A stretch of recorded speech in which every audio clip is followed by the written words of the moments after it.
Oh no. I didn't click the button. Oh, I did. Never mind.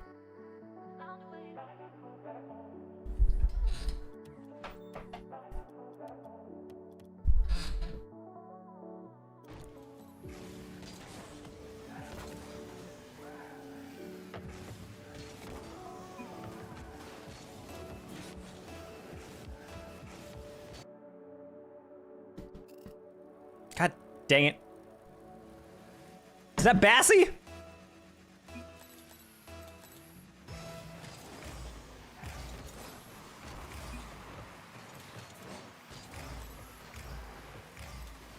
It is indeed the TikTok phenomenon. Nice.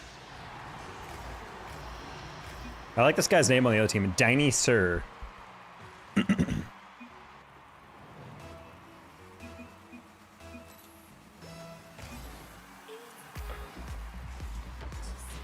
Alrighty, buddy. Let's just call it the elongated Spanish.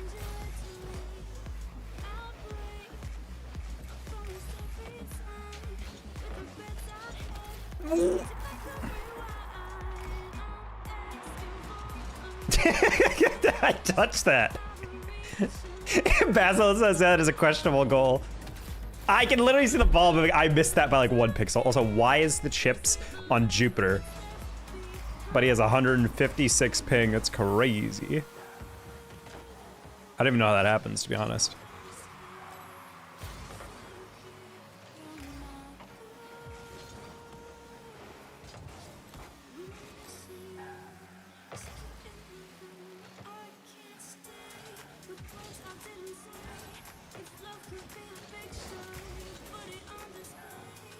Okay. Team did not want that, or his teammate.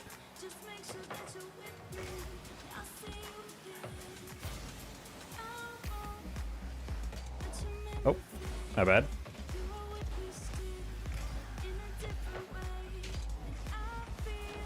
Ah, man. That was a rough one. Honestly, I was like, that's okay, teammate can take that over, and he immediately F's it up. I don't know what he's doing there. You gotta watch that bounce. All right, teammate's not bad, but he is a little questionable at times. Okay, I was about to say, like, I don't think he scores that.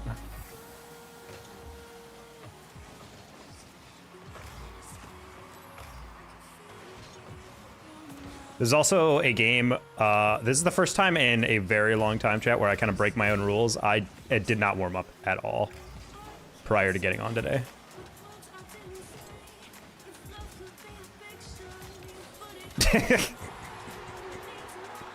As you can tell, not the cleanest. How you doing, Elias? No warm-up Rocket League. Maybe it's the meta?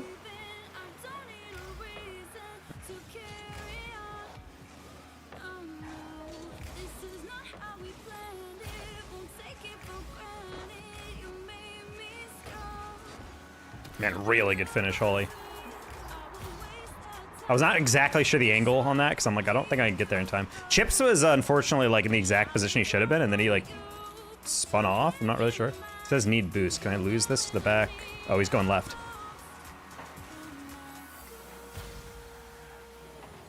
Whoa, lag? What? Why am I lagging? Why am I lagging? My teammate's throwing with 150 ping. This ping's infectious, I guess. Holy ping, dude.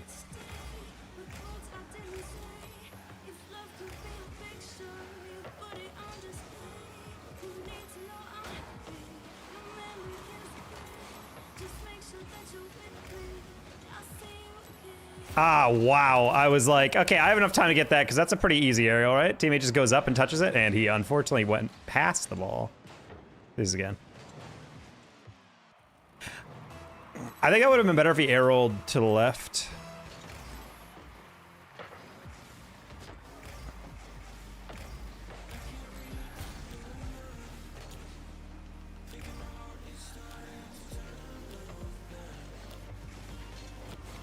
Oh no.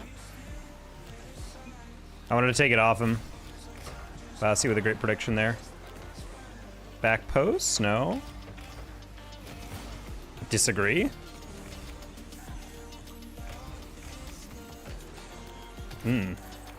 This guy scored crazy angles.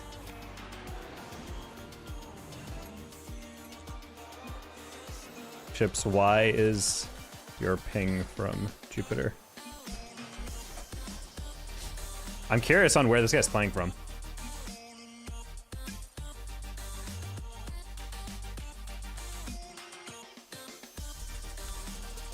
I'll never know.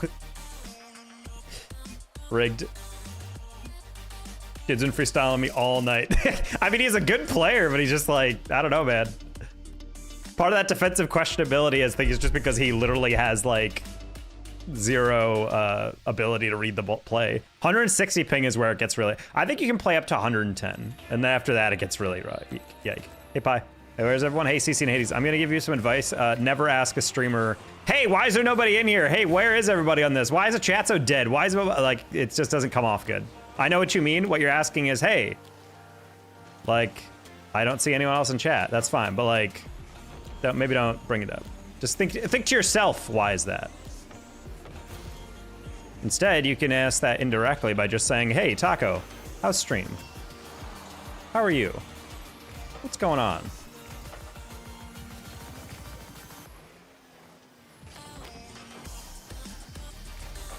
Like, imagine going up to someone at a party that they're hosting and being like, man, no one showed up.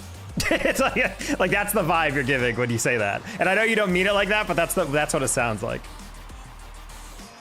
So, that from a streamer's perspective, it's never fun to have to hear those comments. Also, teammate doesn't get anything for that. I still think they should give points for demos. The fact that he demoed the goalie and we got a goal right after. I think if you demo someone near the goal and the ball goes in within like a couple seconds, it should give you like a point for like a demo assist or something. Ooh.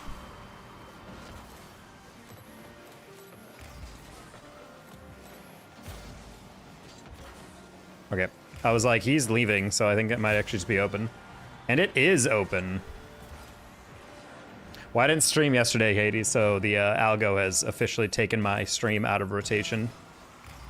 I think that's actually probably the answer of why. YouTube was doing pretty well, but I took a day to play Claire, Expedition 33, and I think because of that, I missed my daily upload, and so therefore YouTube's punishing me. Are you a spicy food enjoyer? To a certain extent. I like stuff that can make you like sweat and has got a little sting to it, but there is like a certain level of spice where it stops becoming like a fun little addition and more just becomes like annoying.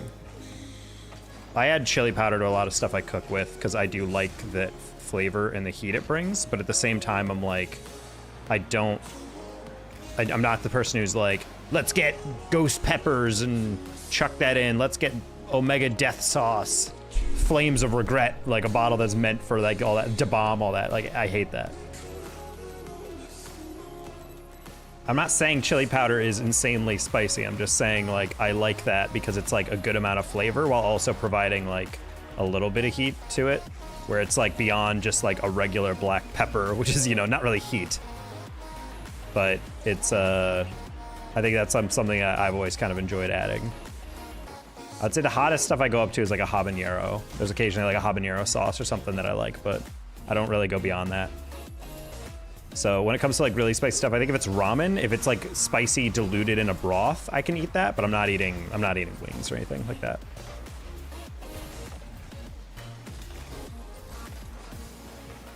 Ooh.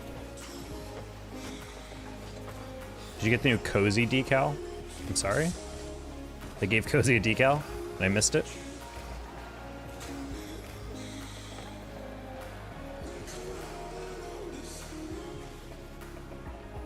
Strength and conditioning, yeah, not a fun time. I used to coach that at soccer camps. Get absolutely worth it. The one my coach used to do for my academy team back in the day was we would you do a squat and basically stand on your tiptoes in a squat and hold that position, and at a random interval he would blow a whistle. And when the whistle blew, you had to have to sprint all the way to midfield and back within our training facility, which is probably like 30 yards. So it was like you're doing squats, holding your whole body weight up, and then and you have to hold that for probably like 30 to 45 seconds, and then do a sprint. And if you were last, you had to do another one. It was the worst. It was the worst. I still remember literally just sitting still in utter pain and like being like, I don't want to ever move. I remember like basically crawling to my dad's car to go back home after that.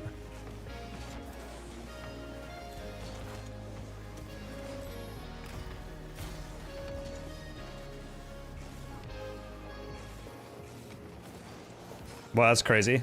Love it when it doesn't give me that.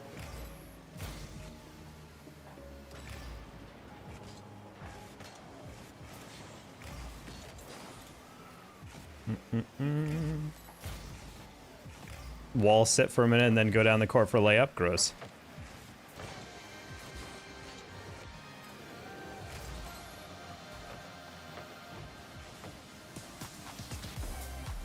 Okay. I'm fairly certain this guy, Goose, is like maybe a diamond, so I don't know what's going on with... Oh. Halfway through that, I thought that was going to bounce a little bit far forward. I was not actually paying attention. I was looking at the goalie.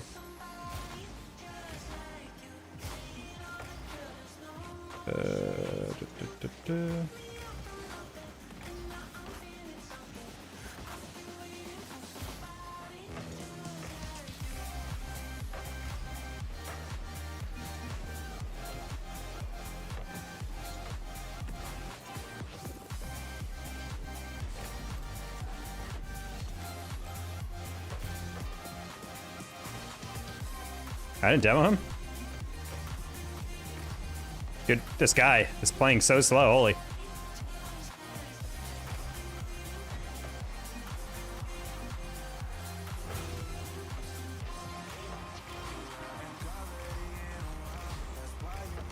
Okay, we'll get that bounce.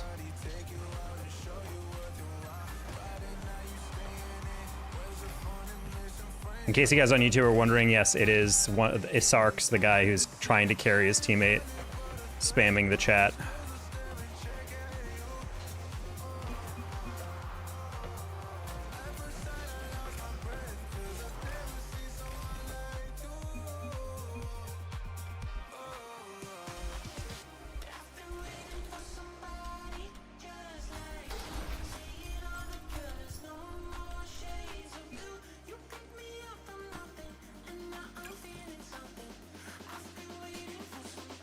I was trying to play with the champ too, and he's just spamming quick chats the whole time. I don't really understand what he's trying to do there.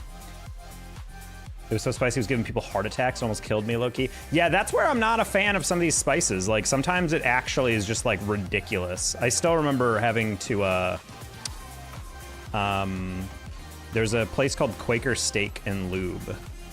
And it's like a burger and wing stop. I don't know if it's a chain or if it's still even around. But there was this thing where they used to have atomic wings, and I remember my friends got it once, and I took a full-ass bite. We all promised to finish at least one wing. When I say that is the most pain my body has ever been in, my body did not want to digest that. A close second was Da Bomb, but I think that was only because I like took a sip of sauce, and it was that was it. That's Dare, I would never be. We doing 10 soccer fields worth of sprints with resisted curls and weighted squats? Gross. Moving from Miami to Nashville is sad with my wife. Miami's sick at this point. Hey, JV will go. Well, enjoy the move. Good to hear. My brother called me a bitch for not ate some and then mad they didn't warn him. Well, you're like, well, he called me a bitch, so. Yeah, I'm like, maybe you should have locked in, bud.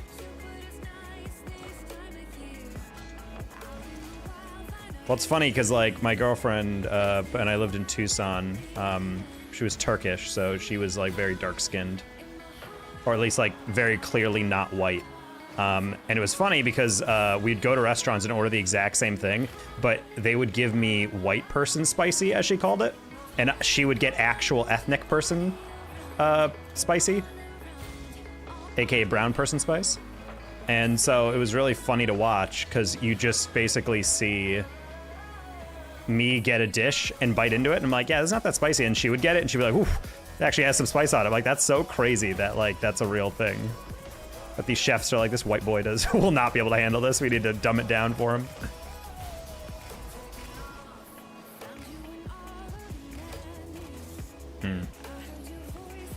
Is this Brazilian player night? I don't think so.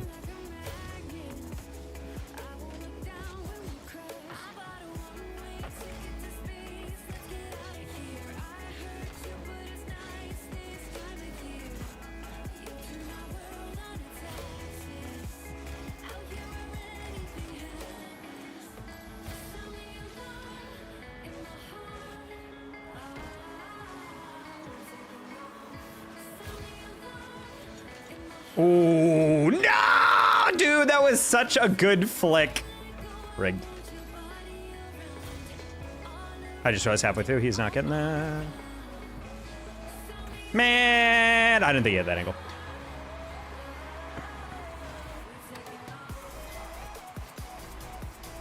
That was a good adjustment, I'm not gonna lie. I wish there was a Korean mart near me. I want some soju. H-Mart? Do you have an H-Mart? Well, yeah, actually, wait, yeah, you definitely have an H-Mart. You're in Chicago, right? Do you not have one actually near you then? Or is it like a 15, 20-minute drive? We had one right by the university. That's where everyone got their soju.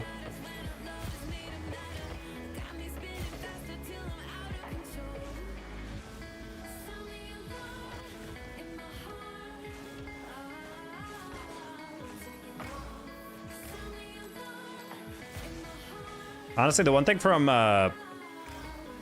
H-Mart that I really appreciated is there was a brand of fried rice that was frozen, and you could just literally chuck it in a pan and just do like this, like cook it, and in like 8 minutes you had like insanely good fried rice. And I'm like, that's insane that like a frozen bag of fried rice tastes like that good.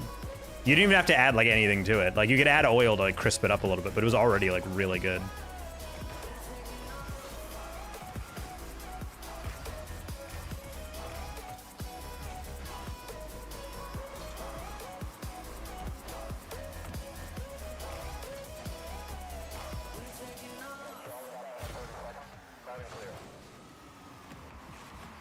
Okay, I kind of got my way on that. That's funny.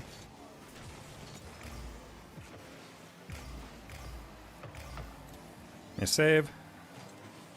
You're in the burbs, no H-Mart here? Sad.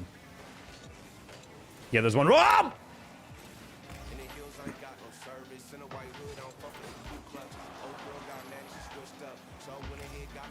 But you gotta stock up next time you're in the city.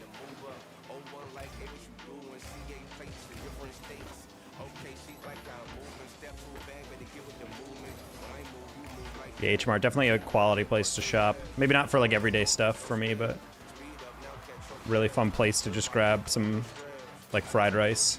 Also, best kind of udon noodles as well. If I ever wanted to make stir fry. Hey, Lime. What a save? It's all right.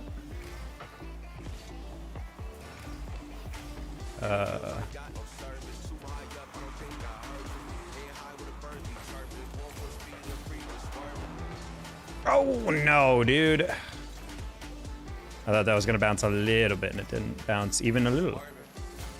It bounced a lot of it.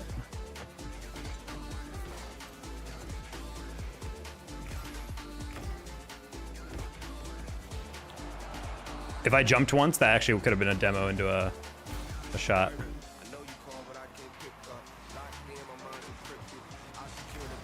Genuinely, is this? No, it's not. I was gonna say, there's a Sam night, and I'm just like, I'm really hoping this is not the pro player that is just smurfing like crazy or whatever. That's been kind of annoying me lately in twos. Amount of like actual like RLCS experienced players I'm playing in twos, and they're like 17-20, and I'm like, bruh, like get your rank up. I know there's DDoSers, but there's not that many. Oh my god, what a great way to throw, buddy. I like it when you have no boost and you throw it directly into the ceiling. What are you doing here? Why would you slow down? God. I don't know, man. That's just brain dead. Like, straight up, that's brain dead. You know there's someone chasing you and you're gonna slow down. Like, hit the brakes, don't slow down. That, to me, is the way to handle that. God, you're so smart, DG. Cringe.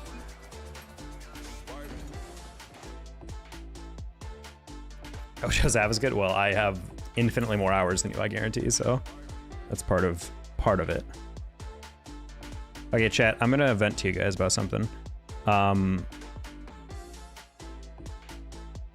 been trying to get better about keeping my phone on a lock, so that I can have like a pass key or like a pattern to draw or whatever to unlock my car. But one thing that really bothers me is that I hate having to unlock my phone over and over. So I learned there's a feature on Android called Extend Unlock, and essentially as long as it recognizes you geographically are in a specific area within like a certain amount of feet, so I set my apartment, it will basically keep your phone unlocked. I am not exaggerating when I said there's no rhyme or reason for when it detects where you are. Like, I have it turned on, and there's moments where it's like, oh, extended lock means it's unlocked. I'm like, oh, cool, thanks. And then like 1 minute later, I'll open my phone, and it's like, oh, locked. I'm like, oh, but I'm at my apartment. And they're like, nope, sorry, locked. If you're at your apartment, it would be open. I'm like, but I'm here. And then a minute later, I open my phone, and it says like, don't worry, you extended locked. And I'm like, well, okay, well, yeah, whatever. Not really a point to any of this. That's all to say, I just opened my phone and I had to unlock it, and I'm pretty pissed off. So I'm very much currently in my apartment, in case you guys couldn't tell.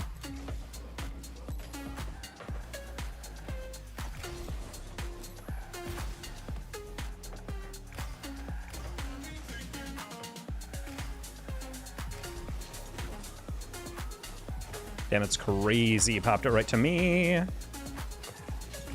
Oh.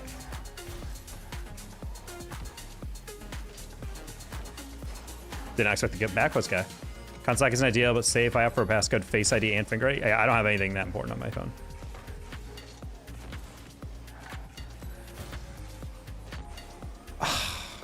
That was a great play by me, by stealing all my teammates' boost and then missing an arrow and forcing him to have to bail me out. He's gonna reset that. Oh, he's not. He didn't get it. Okay. Okay, buddy. I'm trying way too much right here.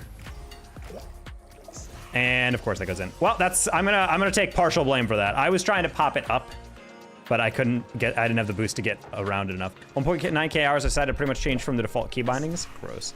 Face ID keeping me on iOS. It's far higher. I mean, there is a Face ID on Android. I've never actually tried it. Maybe we'll try that. If it's quick, then cool. Problem is your phone has to be actually facing you. So if it's on the desk, you gotta have to pick it up a little bit and actually tilt it. I'd swipe unlock my own phone, my own new phone. Well, that's the thing, is like the swipe unlock isn't actually a security thing. So there's some apps you can't access unless you have like unless you have like a security thing. And the swipe is registered as a no security thing.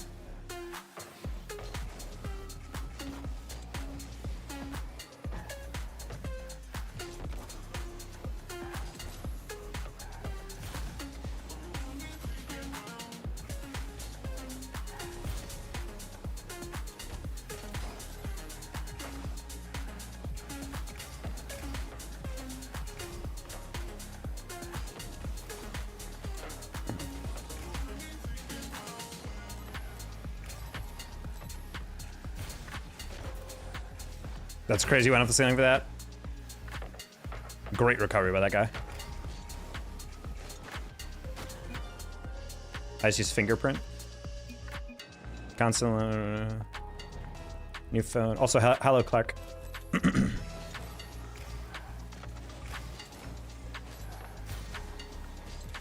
Yeah, honestly, I don't use most security just because I don't really leave my apartment too much, so it's like, who's gonna break into my phone? But like, I've tried to make it a new habit, like when I travel, especially, to keep that thing locked. Especially because if anyone stole it, if I had location services on, I could like at least locate the phone.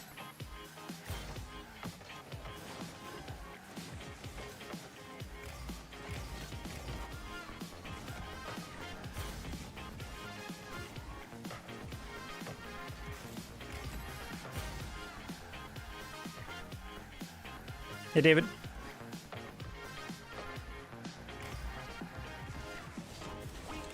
Okay.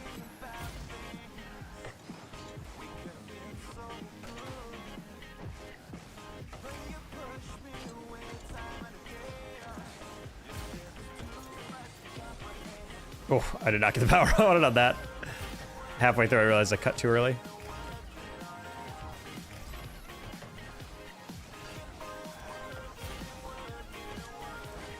Okay.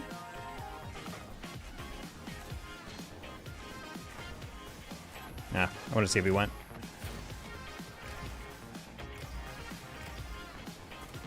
Sorry, buddy. I cut because you turned away, so I was like, I guess you don't want to go.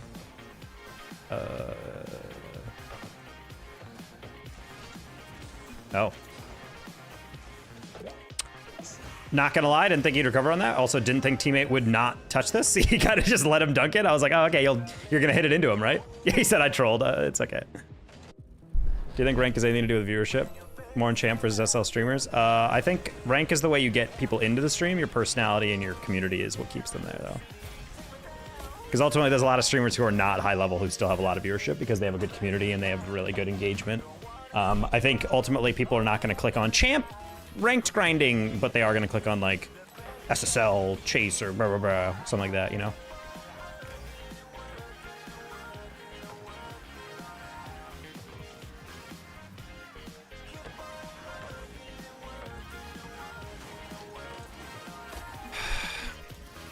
I really was thinking he was going to double that, and I didn't want to over challenge, and of course he doesn't, because I don't think he's touched the ball all game, so.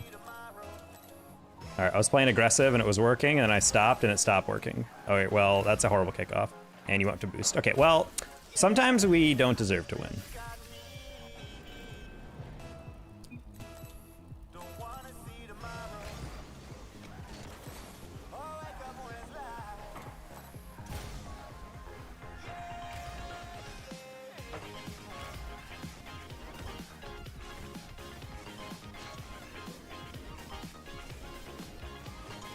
Okay, wanted to see if I could extend that, but Rival actually was just sitting there. I was like, oh, you're not gonna wait?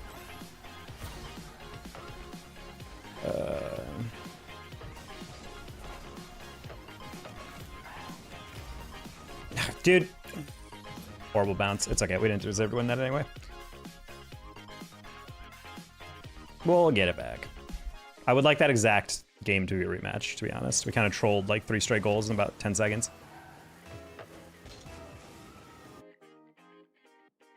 Also, I need to remember, even if we're getting kind of up there in rank again, we need to actually not respect anybody in these lobbies and just go. I've been doing way too... My God! Tried to adjust my finger and wipe off some sweat, and I just slipped on my left stick. That's not how you challenge. Okay. Well, unfort. Good goal. GG's. No. It's that was just like a sequence of things that did not work out. I also, for some reason, stopped being aggressive and was like, what if I was passive? And then that didn't work at all. Troll to kick off. Just everything went downhill. That's why I said right after the game, I was like, I want that exact lobby again because we win that 9 times out of 10.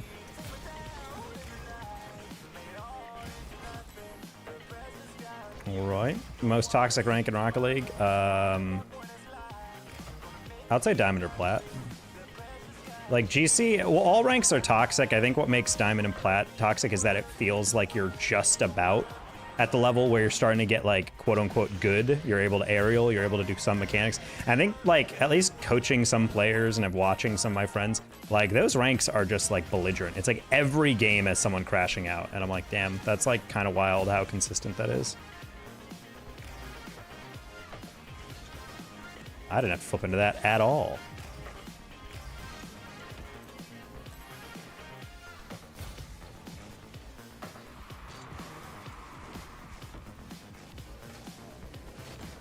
Nice. Aw. Anything you would have done streaming or career-wise? Would have gotten into streaming way earlier. Would have just sucked it up and done more community stuff because, frankly, if you're not a pro or if you're not 2200, it's very hard to make just ranked your streaming personality and grow a lot more.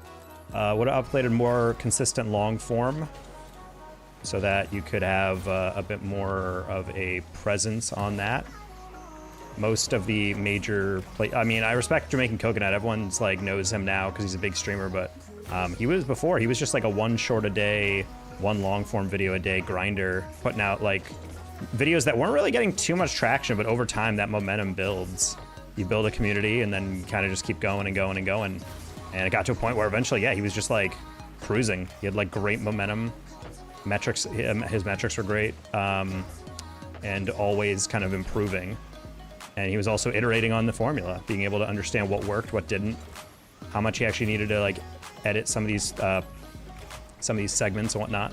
And I think eventually got to a good consistent vibe. Teammate is forfeiting? Question mark.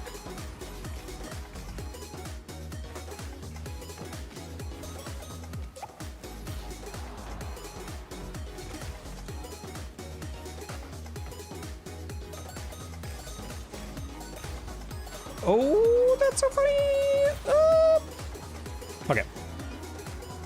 Hey, Preston. Yeah, I think part of it was just like I was going through a massive depressive episode in grad school, so I had barely the motivation to get out of bed, much less do anything else for content. So I think I really missed a huge growth spurt in COVID, as well as when my YouTube was starting to blow up with vertical streaming. I kind of got a little too complacent. Despite when I was doing vertical, I was technically full-time streaming and content and casting, so it's not like I didn't have I had other responsibilities. I just didn't do it. So busy with school lately? I mean, yeah, it's like finals, right?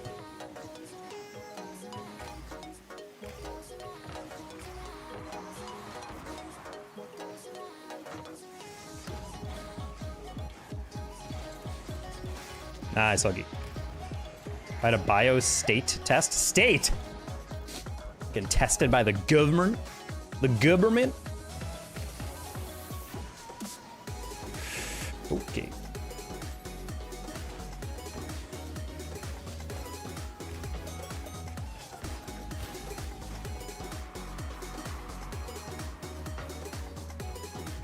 Do I give the opportunity? Well, the thing is, I do have the opportunity to do community stuff. The biggest thing is that I don't do community stuff not because I don't feel like it, or rather, I don't do community stuff because I don't know how, or it's too difficult, or the organization's hard. It's literally just because I don't enjoy playing non-competitive modes. I like playing ranked. I like being able to actually like improve. And when I play community stuff, it just kind of like lacks, and it's just not as fun. Like I don't have as much fun doing viewer games. So I do streaming because it's something I enjoy doing while being able to chat with you guys. But I know for a fact that like, if I just did more community stuff, it'd probably be way better for my channel. Just because it'd attract more people who come to streamers specifically just because they want to see what it's like to play with someone who's a higher rank, or they want to, I don't know, like, just play with me specifically. Or maybe they just, yeah, well, they want community. Like, yeah, they want to watch a higher level, higher ranked player, but ultimately they're like, yeah, I want to be on stream. I want to be blah, blah, blah, you know? And I know that there's an appeal in that for some people, which is why there's a lot of channels out there, people who aren't the highest ranked player or whatever, but they do a bunch of community stuff, and it brings them great numbers because there's a huge community of people who just want that. I think if you're a streamer and you're not finding a lot of success with certain long form or short form content when it comes to ranked grinding, you probably should lean a lot more into community stuff. And I never really committed to that, mainly because I don't really, like, you know, I'm working day to day. I'm doing a bunch of other nonsense in the background. So like this brief time I have to stream, I don't really want to spend it doing casual games. So that's kind of the rough thing.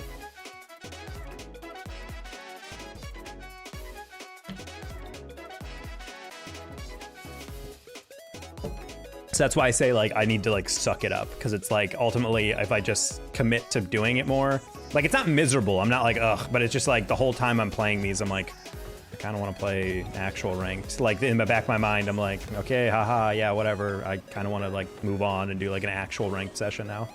And that's, I think, the part that's kind of rough about it. But I don't know. I just have to get over it. I thought that was Shaq. Nope, it's the knockoff Shaq. It's Shoke.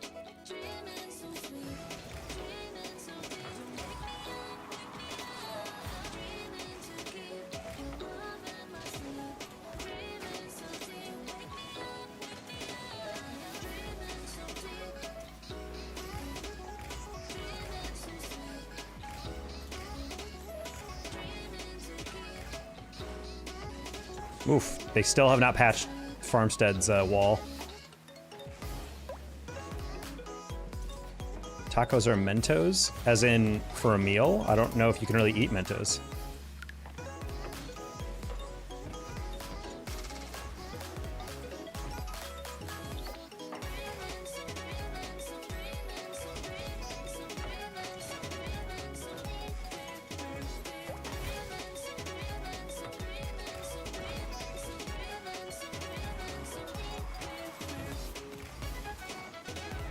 Oh, okay.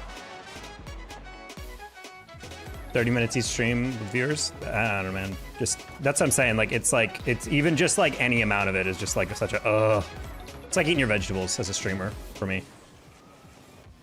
That's kind of how I view it. Something I should be doing, but you know, it's not the most fun.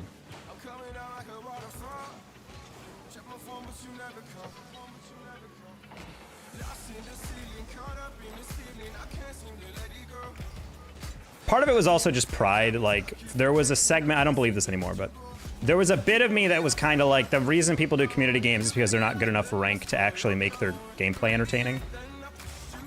But nowadays I realize, like, you know, if streamers who can do both have a lot of reward here. Problem is, like, I'm also like someone who is trying to grind back to SSL more consistently. And as I'm getting older, you know, getting a little more difficult. But for the most part, I think a lot of these other streamers who do like, oh, let's play, like I think Chief Beef has like a play 2v2 with him, like channel point or whatever. And I think part of it is like, well, when you're like 2000 MMR and you're going to be guaranteed to get, you know, 2 SSL at some point, I think you can kind of afford to do that a bit more, like troll some games with the viewer. For me, I'm like, I kind of need every single game to go my way. So it's, you know, I'm not really willing to do that in the same way. Granted, if I was making as much as Chief Beef and Coconut, I would definitely be doing a lot more of whatever. Like, who gives a crap about my rank at that point? Oh, sorry.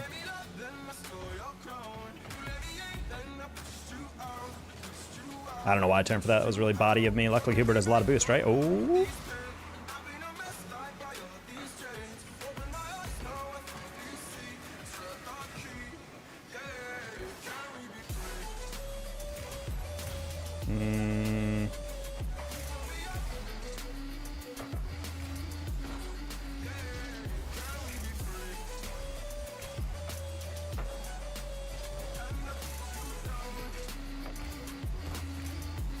Oh, good demo, not gonna lie. It was pretty transparent of what I was trying to do there.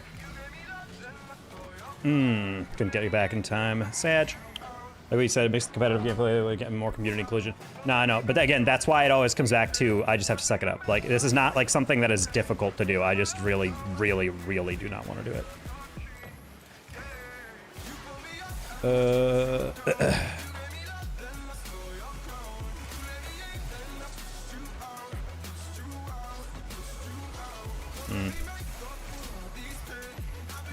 That was a little harebrained to me.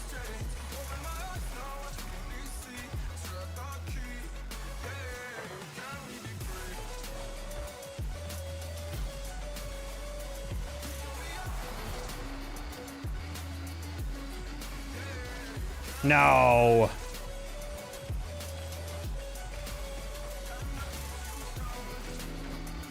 Okay, I saw him get bumped. Nice bump. Oh, that's kind of crazy. Okay. Why is getting older hurt your rank? I believe that's kind of cope, but mostly just I've noticed, like, as I've gotten older, it's harder to be like 100% locked in every single day and grind the same way. Honestly, when I've gotten older, like if I play for too long, my hands start hurting. Before I felt like all I just needed was caffeine and like a snack and I could stream for like 6 hours. Now I feel like if I don't have like a full meal and like a full energy drink, like an hour or so, you know, before the end of my work day, and then like another hour to kind of prep, and I have to warm up, I just play like really inconsistent. So it's just something I've noticed as I've gotten older. I used to be able to be like, I feel like every day was like the exact same vibe on my skill, and now I feel like as I've gotten a bit older, that's not really the case. So I think it's kind of cope. I think for the most part, it's not like my skill is being sapped away. There's just like tiny things that I've noticed day to day that I'm like, that's a little inconsistent. Like I'm still happy that I'm in my 30s and I'm like able to at least get near SSL and to SSL, but it does hurt my pride a little bit that I went from like getting SSL pretty much every single season to now it's like I'm really freaking fighting tooth and nail to get it back up there again. I get it, especially with work and bills. I mean, yeah, I mean, it's just hard to balance everything. And if I have a bad day at work, it almost always affects stream. It's hard to, you know, just shake that all off and then get back anything. Like I have a huge project due in 9 days. Well, 8 days. And that's in the back of my mind the whole time because I've been just doing that all day while making calls and I'm just like, wait, I gotta do that.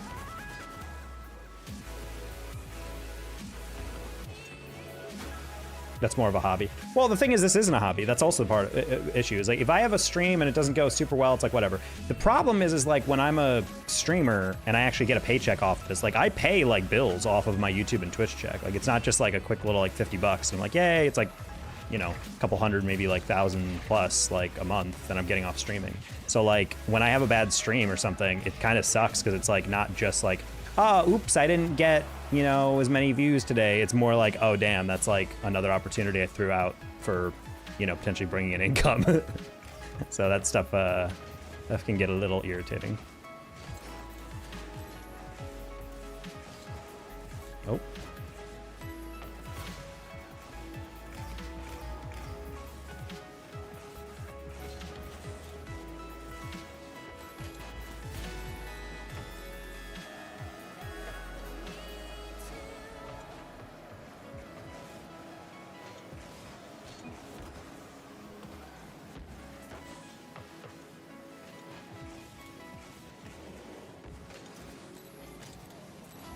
I was really shadowing for a long time. I couldn't tell if Hubert just ran out of boost or something, and it turns out he did.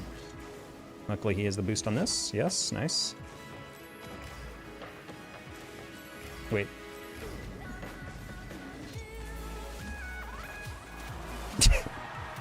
Honestly, I thought I was gonna get 50'd, so that's why I didn't go like as fast as possible to get a deflection. I literally was just like, I'm just going to take this 50. And then the guy didn't challenge. I'm like, oh no. I just gave away that, and that's a horrible kickoff. Luckily, they effed it up. Let's go, Hubert. You don't have to actually jump that early. Oh, okay, well. I'm putting out any more members-only videos. Well, that would imply that I'm editing videos in general for long form, and therefore, no. Because I just don't have I don't really have the bandwidth right now to record separately, because that's all time that I'm like, I could just be recording or streaming, you know?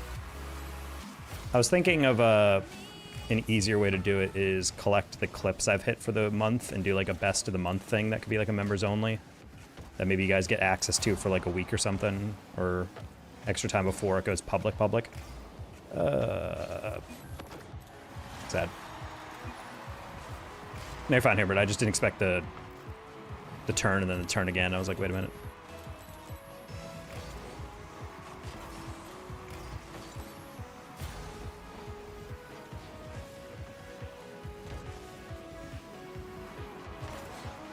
I want to make like more edited videos, but it's just like there's only so many hours in the day. I'm trying to make sure I'm spending them effectively, especially with this job that it takes a lot of hours outside of my regular schedule to like keep up with.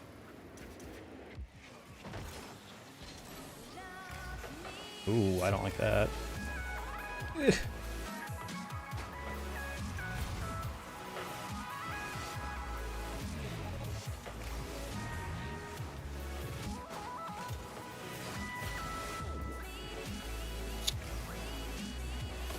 God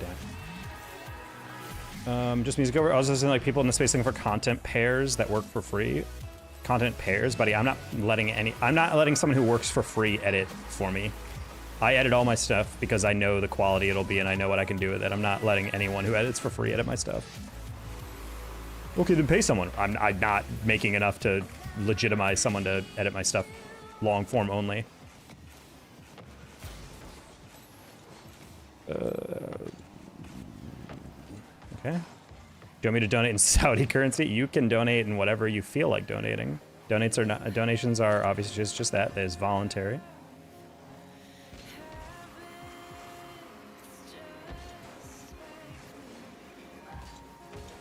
Try to scoop underneath that.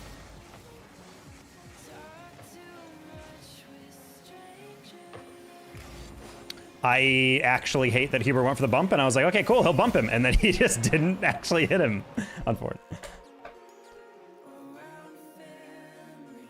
Bro ignored me. Yeah, Devoted, because you're a gimmick. Every single time you come into stream, you say the same thing. I'm not reading it after a while. It's a gimmick account, chat. It's official. KS4, thank you for the $3.99 Saudi. Appreciate that. How you doing?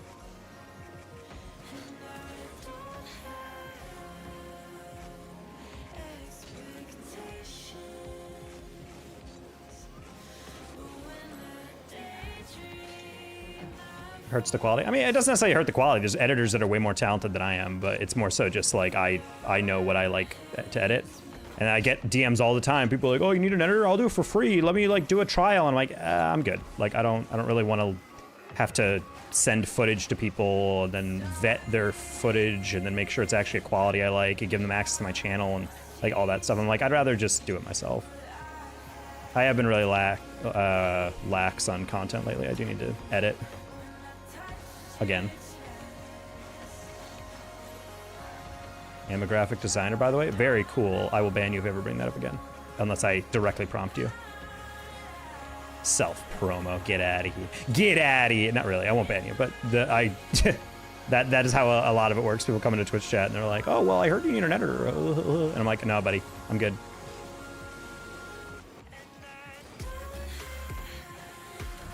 Yeah, it's coming for all the jobs. I mean... I don't know if anyone's put out an AI editor yet. Typically, the only thing they get close to like is AI is like, oh, we have a thing that can capture most viral moments. I almost guarantee what it does is it scans through your VOD. It looks for the loudest sound peak or the most like chat interaction moments in your metrics, and then just clips that automatically. The thing is, it doesn't actually edit your footage. It just cuts it, which is entirely different. And I feel like people don't get that. They're like, oh, why don't you use like one of those auto clippers to upload stuff? And I'm like, well, because it's not actually like an interesting video. It's literally just like, we're gonna cut your camera out, put it here. We're gonna cut the gameplay out, put it here, and upload a raw video, no cuts. And it's just like, that's not nearly interesting enough. You gotta fix that. I don't know what's going on with that. I have the webhook hooked up to the bot that operates that automatically, and for some reason it's just not working. So, math exam tomorrow, watching RL, fun. Oh, buddy, you gotta study.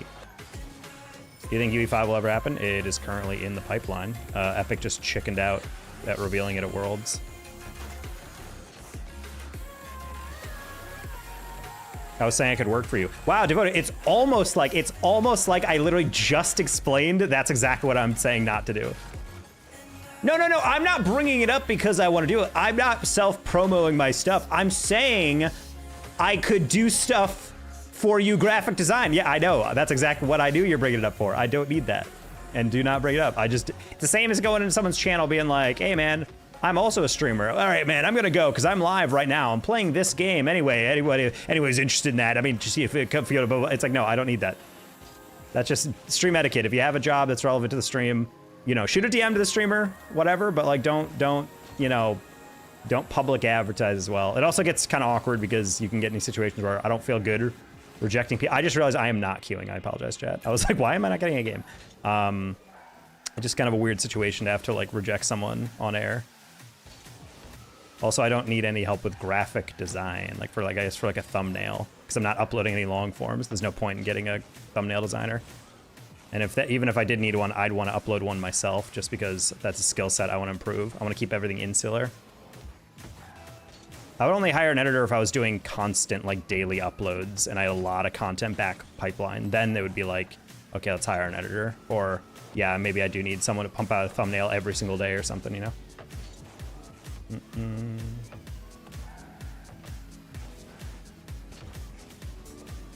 Could design a logo too. Dude, okay, I'm gonna politely ask us to not bring this up anymore. We will change subjects. Streamers like the community to engage with each other. What? Well, I'm saying if someone asks, hey, what do you do? And someone says I'm a graphic designer, I don't care about that. What I'm saying is I don't like when people come in and try to, you know, sell me their skills or try to say, hey, do you want this? I can give you that. Hey, I can do this for you. And I'm like, I'm good. Like, I don't need your services. I don't need your goods. That's what I'm saying. Who the heck is this RLCS contender on the other team? I'm so sick of this. Just give me regular GC3s. Oh, never mind. He didn't save that. I can play Rocket League for you? Now we're talking.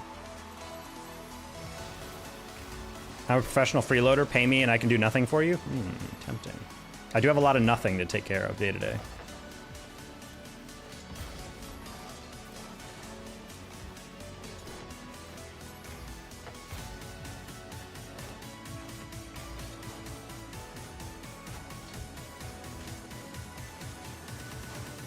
What the heck is going on here? Dude! Ah! Teammate had a perfect play, but he waited an extra full second to go, and I was like, okay, it's fine. I'll just get pads. I didn't realize I had to get back that quick. Oh man, if I actually just pull shot at him.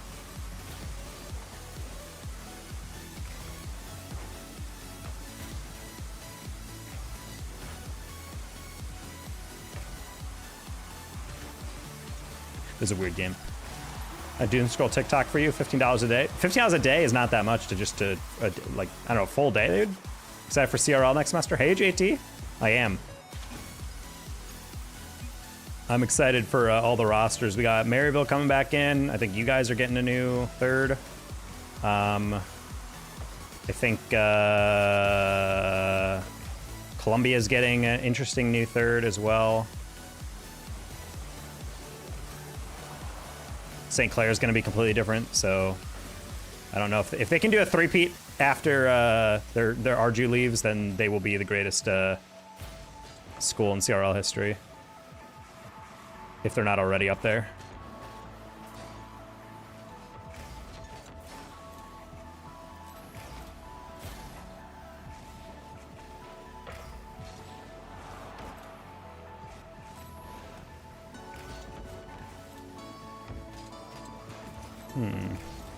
Oh.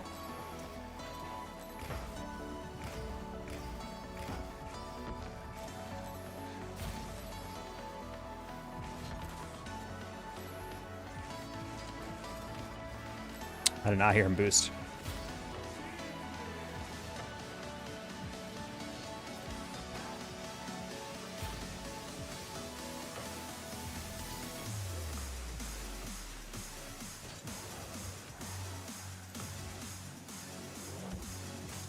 No, I thought it'd give me an extra like quarter of a second. I was like, I'm gonna flick that over him. Okay, nice leave. I appreciate that.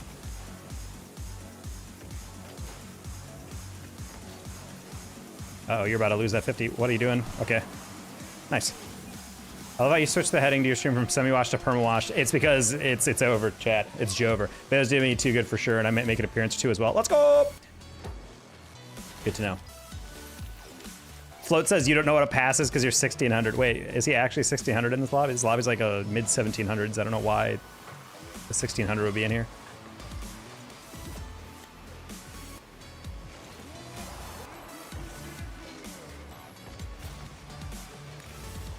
Yeah, Baylor's going to be insane. Maryville's going to be insane. Northwood is actually not going to exist as an entity within Collegiate Rocket League, which is also kind of just weird to reconcile with.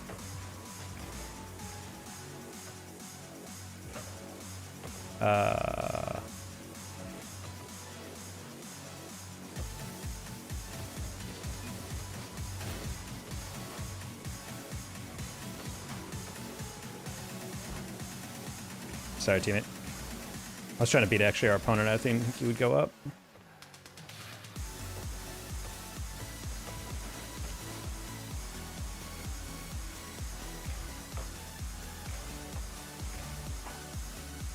You can make SL if you made an incentive, like $2,500. If you would pay me $2,500 to make SL, yeah, maybe I would grind a little bit more.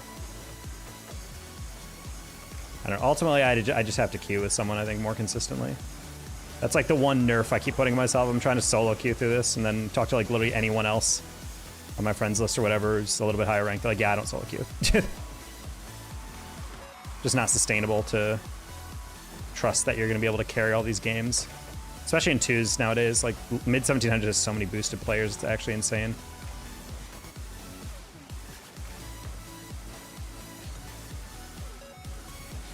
Ooh, nice reset.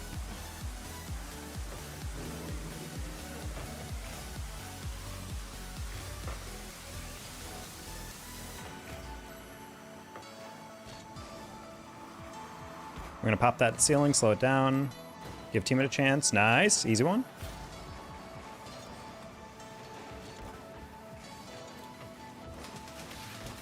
You tried to prove he knows what it passes, and then he got cut off, sad.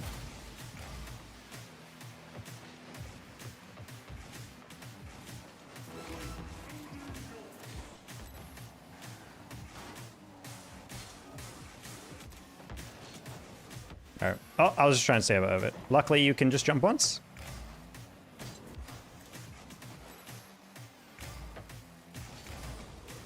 Uh-oh.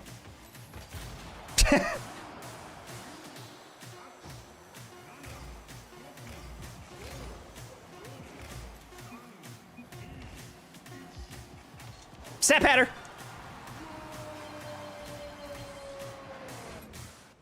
Alright, good one. Hey Matt, got my GC rewards. I can quit the game finally. Dead. You're not gonna grind for another 375 MMR or whatever and get to SSL? Only 40 games away.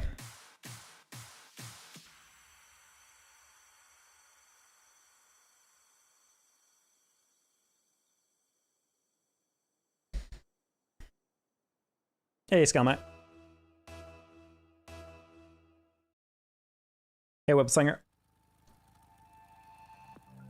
GC in Season 5 and quit on the spot. Most draining grind I've had to endure. I feel like once I started getting GC more consistently, it got much easier. But yeah, first time I do remember was a grind and a half.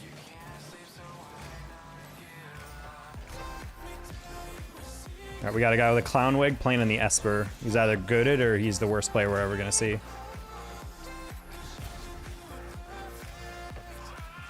Actually, I don't know what car that is. Ooh, schnoip.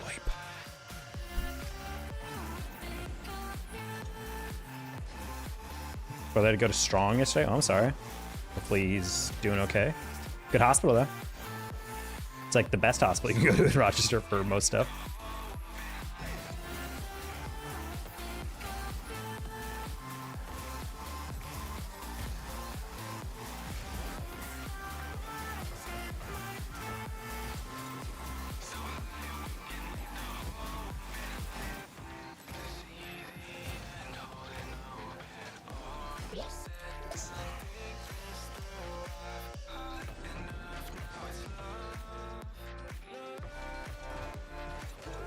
He's grinding my rewards and 4 little bit. Are drops enabled in here? Absolutely. 5 times drops. You just have to do exclamation point drops.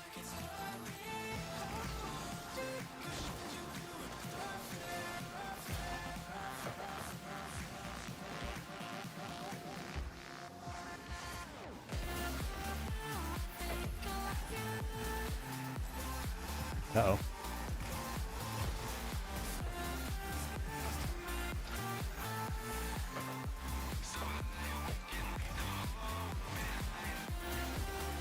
Disagree?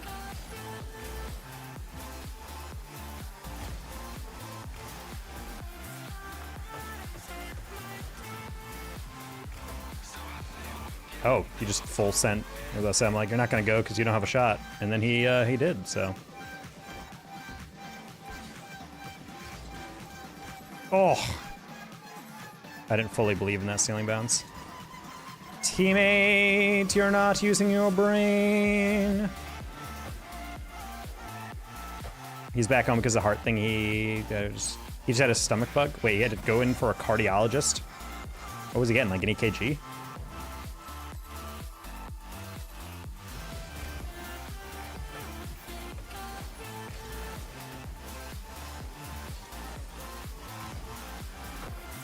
I still remember being really tired because there was an ambulance outside of my house starting at like 1 a.m. so I couldn't sleep a single moment after a very long soccer practice the night before.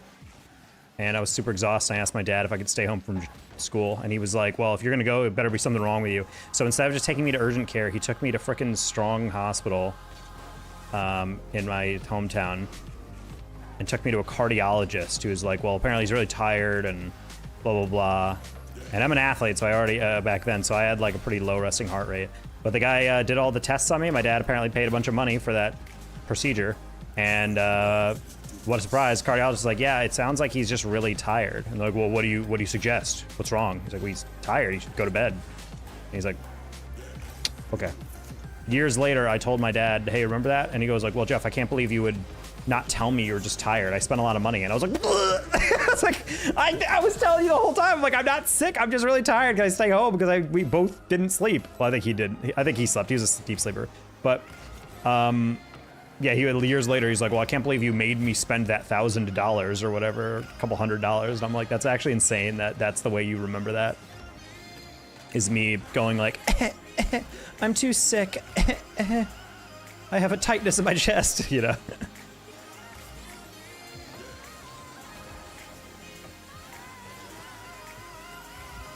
Your parents help out financially? No. My biggest beef with them growing up. My sisters were kind of...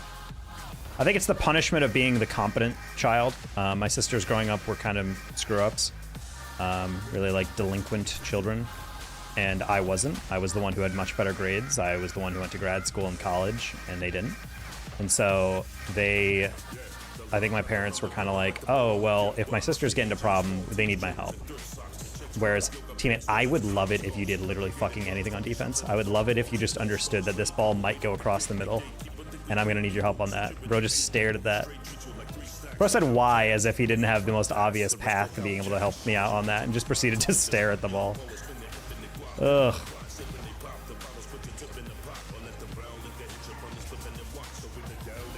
So yeah, my parents do not help me out financially, and they never really have, which I'm not saying I don't deserve like infinite money or whatever, but it always kind of irritated me when my sisters were like, you know, in a situation that was entirely their fault, and then my parents would send them like a check for like $1,000 or whatever. Meanwhile, I was living like paycheck to paycheck on my first job out of college, and they were just like, ah, it's okay, you can tough it out. And I'm just like, okay. They're the type of people who like see suffering as a lesson, which I don't disagree with. I think sometimes you do just have to like lock in and understand like, oh, you got into this scenario because you didn't prepare or something, or you got to budget better. But like, why am I the only one that has to learn those lessons?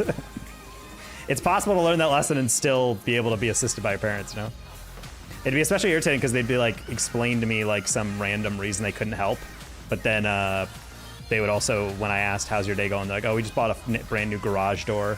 It's like $6,000 a door. I'm just like, okay. Very cool. Did you do this for a reason? Did it break? They're like, no, we just wanted a new one. I'm like, okay, very cool. Love that.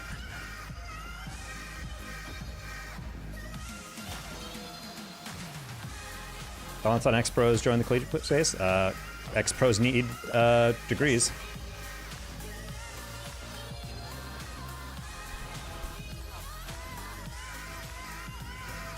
Hello, the doctor.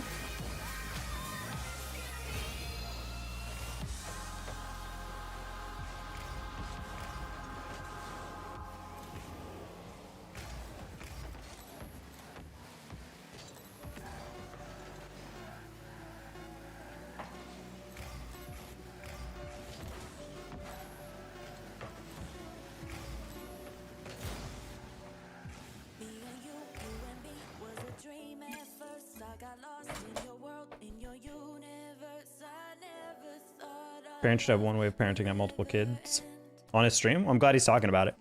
Yeah, a shout out to Garrett, actually. We do a podcast in Collegiate Rocket League called Champ League, and he actually has mentioned us on on the Rocket League stream. We were doing an interview with him, and he was like, yeah, shout out to basically the CRL casters. Like, they're super into it, and it makes me actually get like really into CRL. Like, I want to know their power rankings and whatnot, and it makes it a lot more exciting. So I'm like, hell yeah.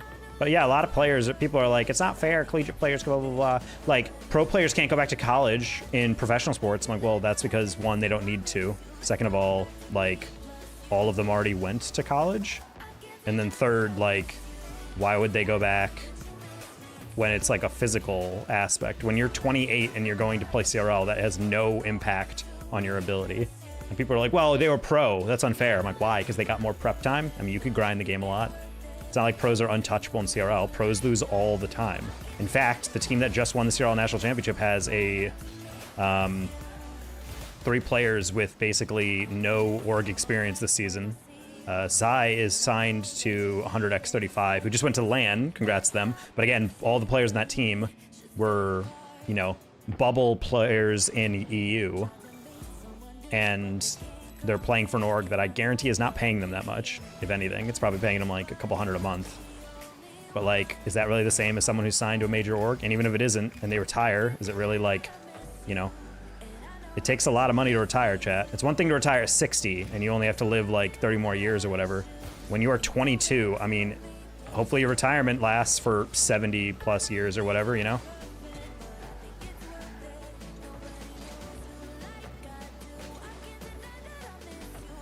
Hello, Shaq.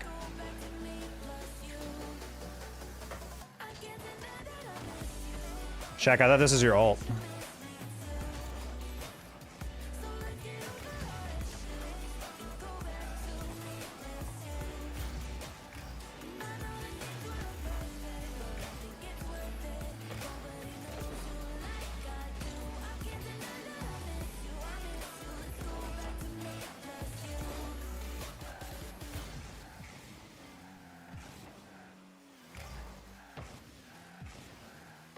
I would demo, but I wasn't sure how long he would take that. Nice.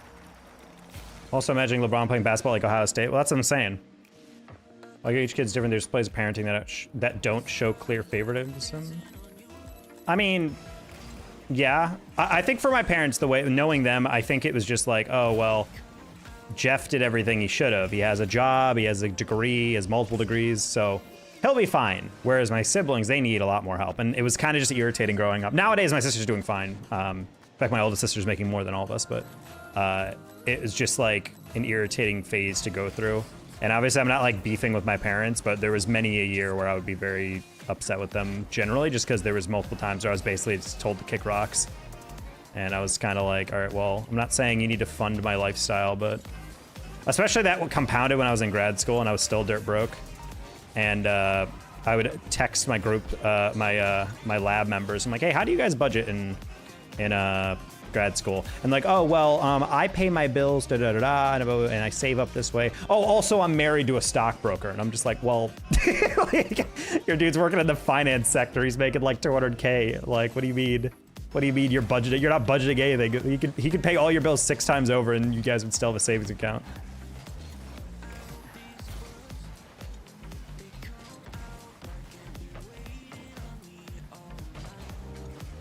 When your combined income is $225,000 and your spouse is 220K of it.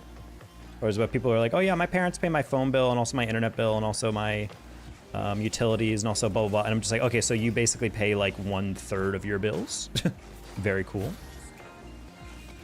So it's just very frustrating hearing all the different grad school people and how they like dealt with it. And then I learned the way they dealt with their expenses was just someone else was paying it. And I was like, all right, well, I don't have that. I'm also not dating someone, so I don't, you know, I'm not going to be living with anyone. Don't ever understand struggle meals? Yep. I'm not gonna lie, there was many a night when I lived in Tucson that I lived basically off Chef Boyardee for a meal.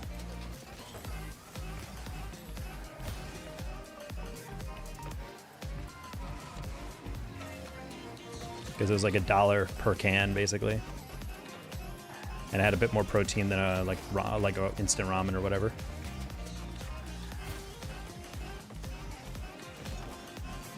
Oof, wow, that was horrible. I might need to never play this game again.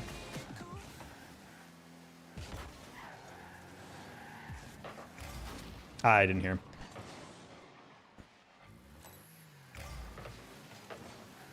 Also married to Bruce Wayne, yep.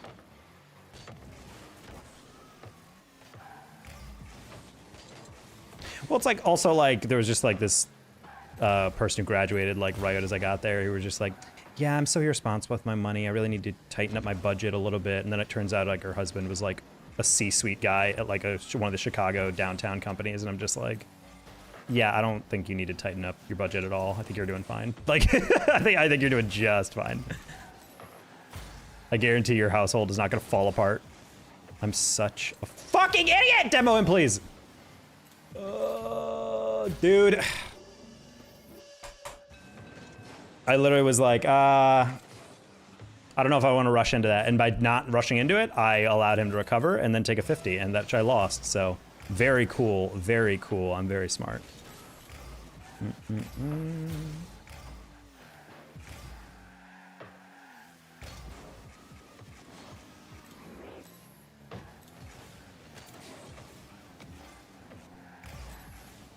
I missed that corner. I'm so good at this game. I missed that. I'm very good at this game.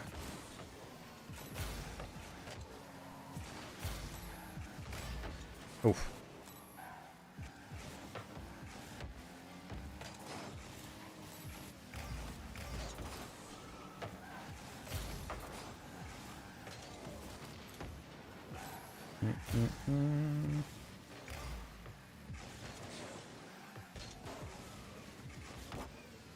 Okay. Close one. Close one.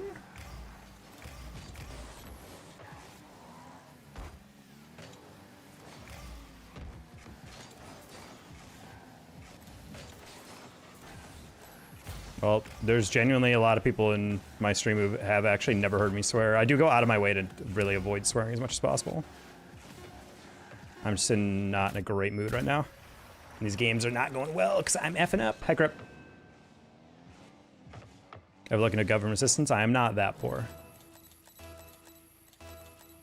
When you live alone, you really cut down your expenses. It's honestly why I'm very fortunate to be single and then also not want to date. That's a very awkward situation when you are broke while also wanting to go out on dates and be with people. That is not a good combo. So introversion for the win.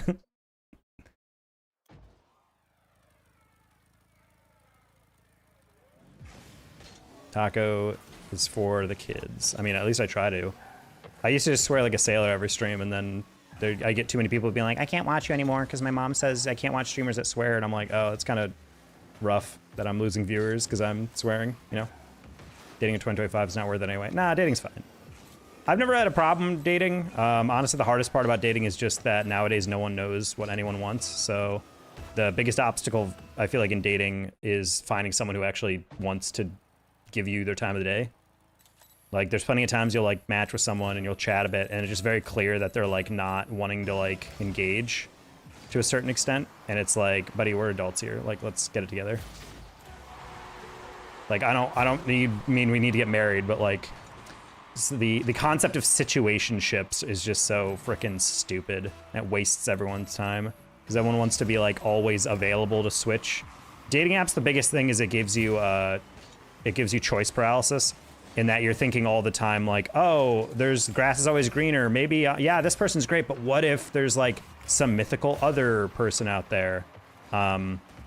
Technically, I think this episode was before a lot of dating apps, but I don't know if you guys remember the How I Met Your Mother episode where Barney goes to the Super Bowl and puts his phone number up on a poster board, and then women are just constantly calling him to like try to hook up with him. That's kind of like what dating apps are. Like, the whole point of the episode is that he's like, he has this phone that never stops ringing, and it's always filled with like another person. And at a certain point, he stops meeting girls to hook up with because he's like so busy with the idea of like, but I can't finish the deal with the one girl because what if the next one that I'm missing out on to hook up with is hotter? And it's like, that's kind of what dating apps are. I feel like there's a lot of people who are like, yeah, I like this person, but the thing is like, who knows, maybe there's someone else on this app that I haven't met yet. Whereas like back in the day when you were dating, you just went to the bar, you just kind of like were like, all right, well, here's my selection. Let's make a choice from here, and then you kind of went with it. Also, let's stop flipping TALKO. Holy crap, dude.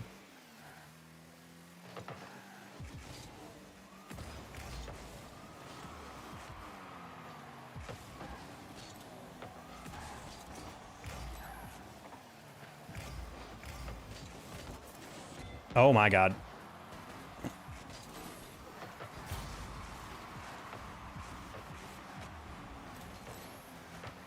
Oh, nice catch.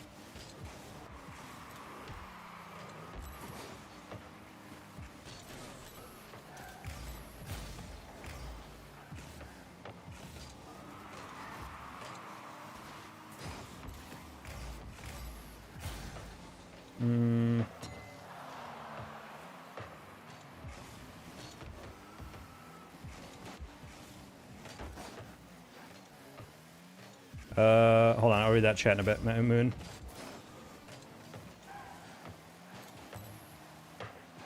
Nice.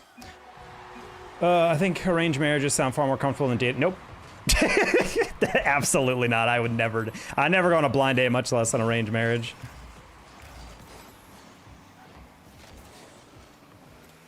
Have you ever considered getting your own coach? No.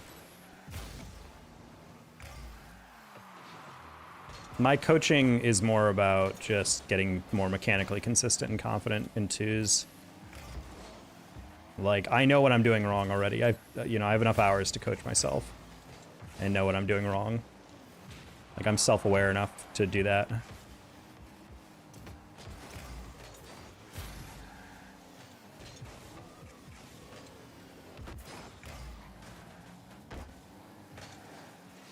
I'm not saying people can't get coaching when they're a high rank. I'm just saying, like, I would not use my money for that because I don't feel like... I think a coach is much more useful when you're not sure what you don't know what you don't know. That's the way I used to define when people should get coaching.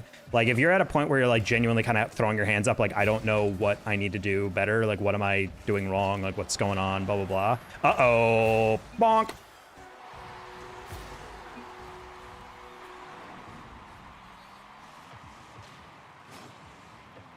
The double demo.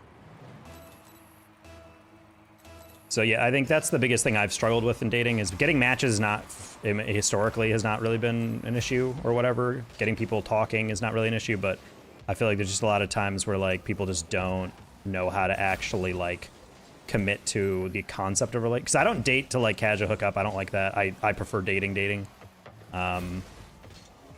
Or like being in a relationship, like being able to like, you know, go on some dates, just kind of explore things, then eventually try to like lock down like something longer term.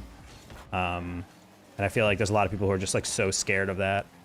And I will say, as I've gotten older, there's a lot more people. I don't believe in the idea of like all the good ones are taken, because that's just not how it works. But there is a lot more people with a lot more relationship baggage. You know, a couple months back, I dated a woman who had been cheated on like 4 different times. And naturally, it led to her being a hyper-avoidant person when it came to dating. And it was kind of just like the whole time I could tell, like, this is not moving forward, because you could tell, like, even when things were, like, going pretty well, she was just super, like... I remember at that point where, like, we were going out for, like, weeks, and I was seeing her basically multiple times a week. We were not seeing anyone else, basically because I was talking to her and seeing her so much that I don't even know where she would schedule in someone. But yeah, I eventually, we went to a party, and then someone just naturally was like, well, you're here with a woman and you've been with them for a while. Is that your girlfriend? She was like, I mean, well, I don't know. And at that point I was like, all right, buddy, like, what are we doing here? And I feel like that is something I have noticed a lot in dating as I've gotten older. I mean, I have relationship baggage. I'm not like saying like it's only one-sided, but... Oh, I didn't expect you to be that bold, Holy. You went through that. I mean, it wasn't a problem. It was just like it was something I saw coming within like the first like week or so, but I was like thinking, you know, I'll just give him time. If anything, I probably just wasn't direct enough. I didn't want to be presumptuous, but I also didn't want to be the classic, hey, I have multiple psych degrees and I used to teach this exact subject, but I think your attachment style is a little avoidant. I think it's probably because of what you told me about your exes, so maybe we should address that.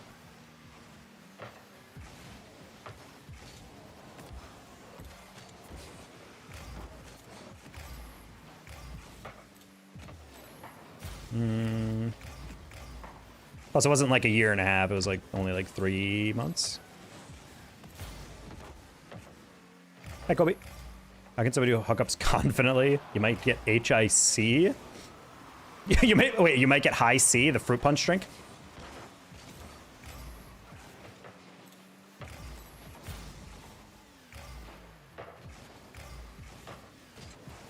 I mean, I just don't really enjoy matching with people who I'm just going to be hooking up with. I just never really enjoyed that. I did that like once. I did that like once in college where I like dated a couple people, but I don't know. It didn't feel really fulfilling. Although there's plenty of fill-in. I'm just kidding. I'm not gonna debase this conversation with innuendo chat. What is happening, Chewy?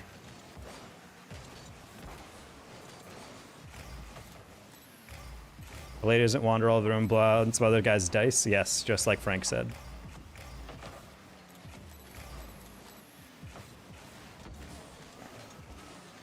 Nice. I have but 1 or 2 bad experiences undergrad, then dating seems like a real monster.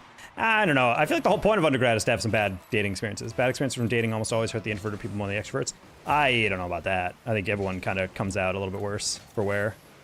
I think just how you treat it, though. I would argue the extroverts usually come out worse. Because for me, I don't mind being single. I kind of like being alone.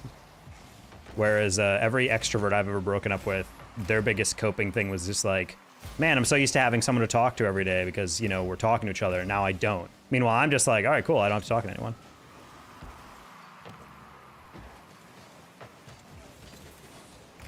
Remember Darkest Days? I just said it's not that big of a deal, Chad. You guys are freaking out. You're like, oh my god, I'm so sorry you went through that. I'm like, it really wasn't a big deal. And you're like, wow, he's remembering his darkest days. I'm like, I'm literally telling you this story. I don't think I would tell a story about my actual darkest days. It's creepy.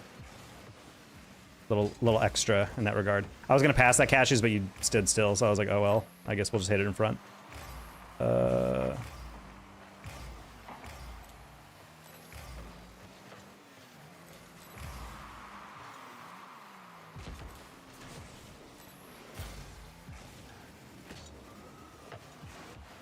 Nice.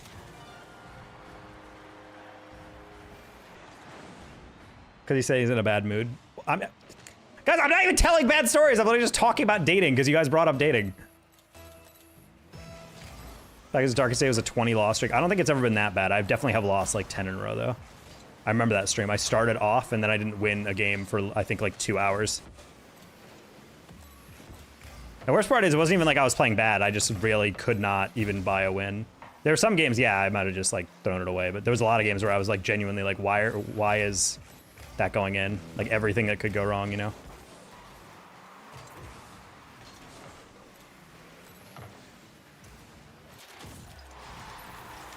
You should do a win-loss tracker, some of the cozy. I mean, I guess. I don't know the plugin that he uses for that.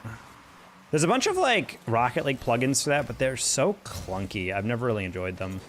It's like this massive box that perma sits, and the worst part is it bakes itself into your thing. If it was an overlay where it just I could like put it behind certain stuff or shrink it down or like crop it, that's one thing, but like all the Bacchus mod win-loss like tucks it in. I don't know if he has like a text-based mod or whatever, but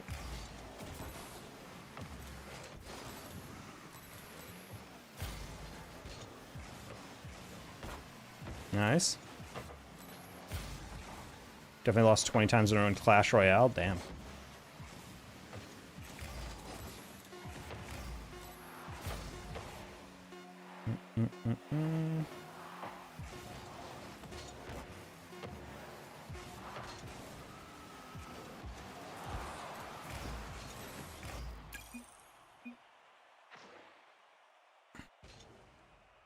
I've always wondered at a certain point with some games like that, if you're losing that much, it should just like give you a warning, be like, hey, you're losing a lot in ranked. Would you like to take a break? And then if they say no, just be like, okay, well, we didn't think you'd say that, so we're just gonna give you a 5-minute break anyway to cool down. Using overlay types, yeah, that's exactly what I don't want to do. I don't want to have to keep alt-tabbing out to my PC and typing in a new thing. That sounds really annoying. I don't know, there's like a bunch of win-loss mods that you could like put on the screen, but I always just felt like they take up too much space.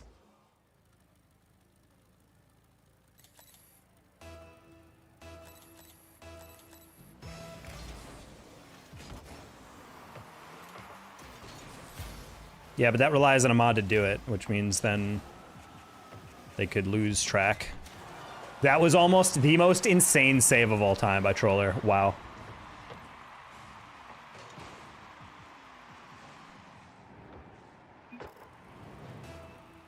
Can I get a sign after the game? No problem, Khan.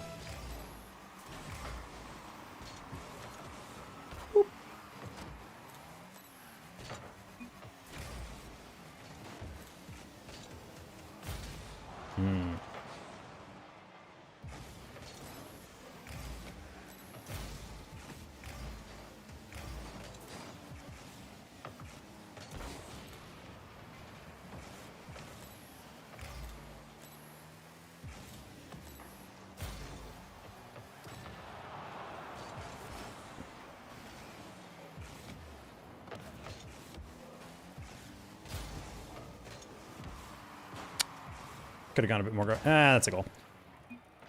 Is it just me, or is it a number of collegiate comics more? It's going to be more number than the professional leagues? Yes. RLCS, it's really only RLCS and then like big tournament circuits for Pro Circuit, whereas CRL has the Collegiate Rocket League, which is like the RLCS of collegiate. Then you have NACC of NACE, you have SEL, you have Play Versus, you have Great Lakes Collegiate, you have, I don't know, a trillion different regional ones, but there's a lot. Which is kind of cool because then it means there's like multiple national champion. Oh my god. Have you ever concerned that a person talking another language might be making fun of you? I mean, that happens all the time. My girlfriend out of college, she was Turkish, but she spoke Korean as well. And we had a Korean lab person who apparently was like commenting on my girlfriend's makeup one day because she was really tired. And I guess she kind of like put it on sloppily. My girlfriend turns around and said, have a good day in Korean. And the girl was like, like freaked out. Like, oh my God, I said that in an elevator and she heard it. Bonk.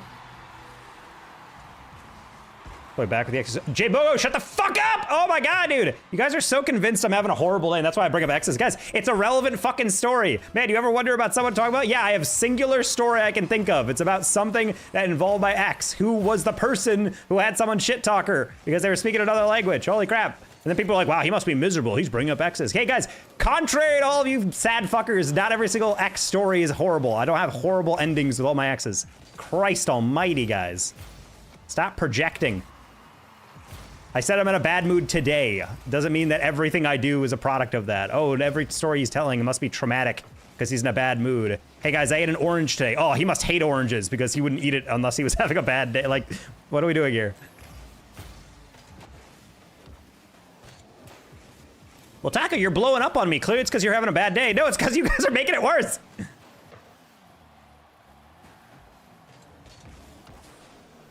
Ooh. Hey, hit it over here. Oh, he didn't hit it right to me. Okay, that works. Catch that. Bonk. Nope, no second bonk. Oh, you were not even close to a second bonk. I don't know if I get, yeah. My ex just had a baby and I called to congratulate the family. Nothing but happiness for them. Okay. Good to hear, Jasmine. Hopefully the baby's healthy. Hello, Captain. All girls the same? I don't know about that, buddy. There's at least 2 women. Whoa. Finger slipped off the left stick there.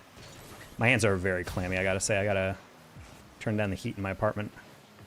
It's not even that. I think it's a program from it's been like 30s and 40s every day in Dallas lately, and then this past like week has been all 60s. Okay, well, I got bumped into that, so that works.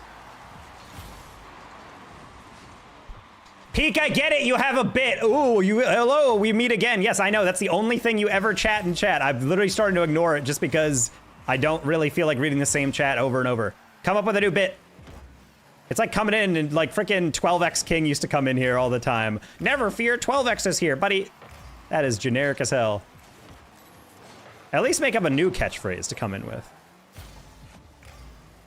Do like a bazinga type thing. It just has to be like a single word.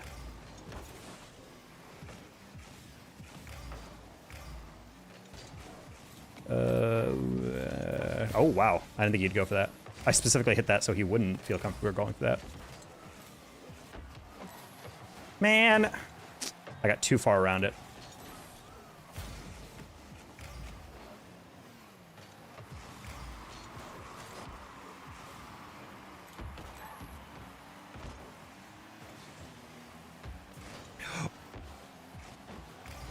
Sorry, Con.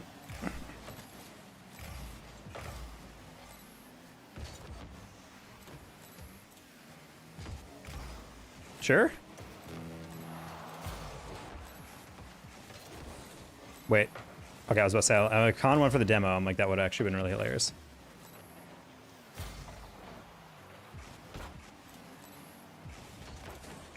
Man!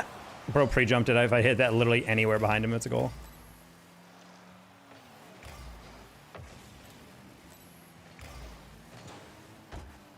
I thought he was going to go for a demo, so I was like, I'm going to dodge that. It'll be great. No, buddy, no. So, buddy, I don't think I have this. Thank you, Khan. Well done.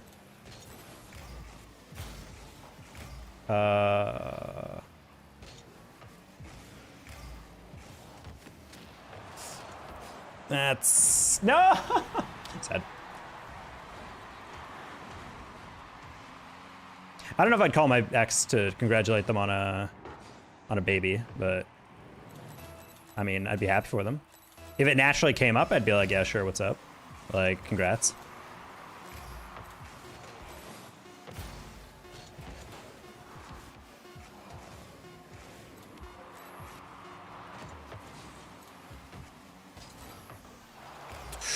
Oh, instantly really rough touch. That's unfortunate. Oh, Jad, we didn't need that additional. We didn't need that additional line. She always wanted to be a mother, so of course I congratulate them. Well, that's very kind of you then. Be like, yeah, I knew that you really wanted that, so glad they got it. I mean, hell, I had a friend in high school. She went through, I think, like 6 miscarriages before she had her first kid. I was like, God damn, like no one deserves a kid more than you. I'm like, how do you even find the will to go through with that again? Like, Christ. Have any of your exes had a baby? I don't know. I don't think any of them would. But then again, I don't really know a lot of them nowadays, you know? Like, I don't... like, some of these people I dated when I was, like, 18 or 20, like, I don't know what they're like right now. When you're 18 or 20, it's not like you're talking about having kids. You're just, you know, dating. Nice. Smooth. Maybe it's yours and you don't know. It is definitely not. Unlike you guys who are just frickin' chucking your sperm all over the place, I'm actually responsible. I went to a school district that actually funded sex ed. Isn't that fun? You on Tinder? I was on Tinder when it first came out and then never again. Tinder has become basically like the app for hooking up, and I've never really liked that. I've much preferred... I at least have gotten better results when I've been on Hinge or Bumble when I've been dating. Those actually resulted in people I actually ended up dating for a while versus like, I don't know. A lot of Tinder felt very like plain. I feel like I like being able to read a bio. I like being able to learn about people. I feel like Tinder was kind of just like a bunch of photos and it was just like, all right. Which is why it's kind of marketed as like, this is the hookup app. I know people who've dated off of it, but I've just never really seen it in that lens.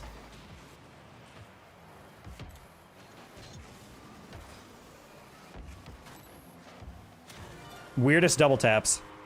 How many exes from Tinder? I think I met one person I dated in college for about a semester. Yeah, we broke up. I'm trying to count months. 6 months? 5? 5. That was like the only relationship I actually was like, what was I doing? We did not have that much in common. I just thought she was hot. And that's when I learned, hey, maybe I should like vet these a little bit more. How many exes do you have? Are you freaking Bruce Wayne? Well, buddy, when you're 30, I think the statistic you date 13 people throughout your life. I've dated like 7, 8 people, I think. Dated as in like I've gone on more than like a date, you know, where you've like actually been, well, okay, that's bad. Like, as in, I would count, like, that is a relationship. Like, that is someone I've been with for, like, weeks and weeks or, like, months or whatever. You know? Who's your favorite of the 8? I don't really know how to answer that because you're at different points in your life and also expectations. Oh, whoops. I'm 26 virgin, man. 7 is a lot for me. I mean, that's no problem, man. Everyone goes their own pace. 80, holy chat. No, not 80. Take a step back. I don't know about that. If you guys like to hook up with people, go for it. I would say if you're dating that many people, then it's like, all right, well, maybe examine why you can't hold on to a relationship for more than a couple weeks. That's something that I think should be examined.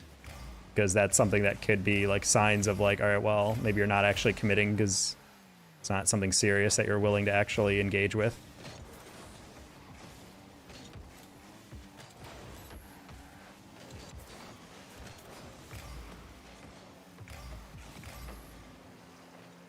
I'm Muslim, we can't date. You cannot date even within, like, an Islamic circle. You're telling me your parents have never tried to set you up with someone from another family or something? That was like every single one of my Muslim friends. Was like, hey, their daughter, you know, wanna have lunch? Wanna get to know them? Yeah, maybe. But then again, that's like American Muslim. I don't know where you're from.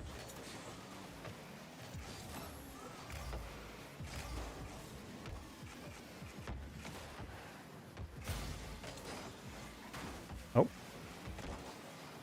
Close one.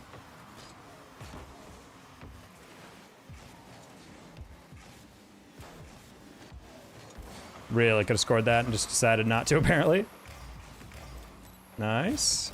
Nice. Every Muslim is forbidden from dating the other gender. But you're not forbidden from dating the same gender. Let's go, loopholes. Get your bro in there. I'm gonna ask everyone to not engage with that joke because I realized I'm gonna open a can of worms with that. Anyway, I mean, you're telling me you've never been set up for like an arranged marriage by your parents? You're telling me they've never tried to like matchmake you with someone until they find out you're impregnated a white what? What the heck? Worms like rage bait? Excuse me.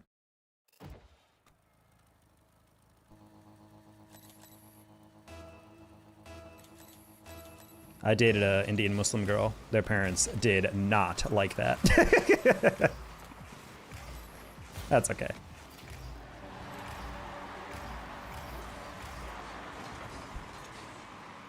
Do you think Expedition 33 would be fun for someone that doesn't play many RPGs? I don't know. I like it. But I play a lot of RPGs, so I can't really answer that. We got a log chest up.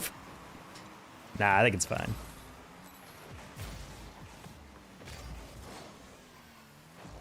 Hey, it's Shaq, the knockoff Shaq.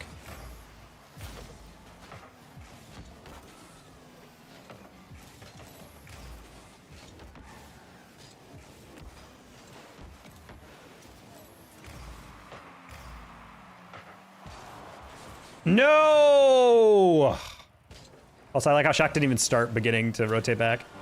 Good fake by that guy. I really was like, okay, well, he's gonna try to flick it immediately, right? He did not. Have the money for it? True. I don't know why you'd have to pay for that. If you're in college. Typically, like, I feel like the parents try to arrange that. Nice. No, man. Never been so turned off from grind rank this season. Yeah, I get that. How are the games tonight? Hey, Seedling. Not great.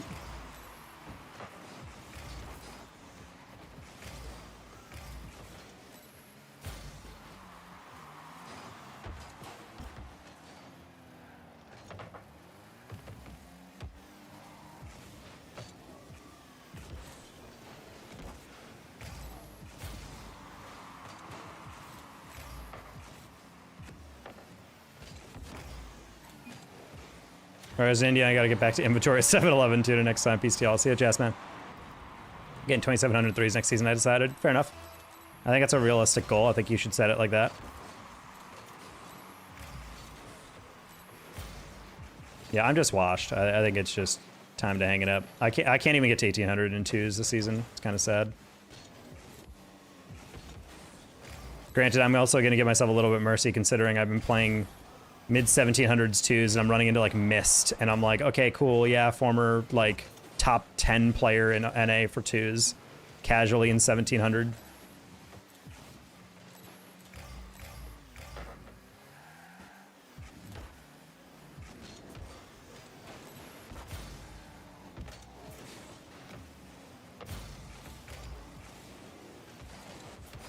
Buddy? Oh, teammate. It's like you just didn't even try. We had a 2v1 and buddy just didn't even go for it. Why are you flipping ahead? Why do you think he would be going ahead of the ball? Just drive at the guy.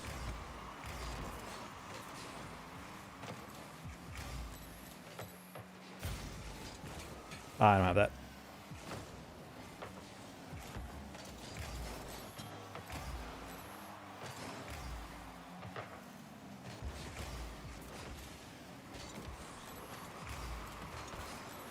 Wait, what? No, thought I'd get a demo or something. That actually might be a goal. Nice. How do you use to keybinds like boost and direction arrow? So I would set them in a place where you like your fingers to rest, and then go from there. Ah, ha, ha, ha. What are you doing? You just did the same thing I did in the first goal. Oh no. Unless 1700 LTs and getting 19 of the last 2 seasons. That's what I'm saying. Where you pay your bride a certain amount that she demands. It's a dowry in other language. Or in other religions.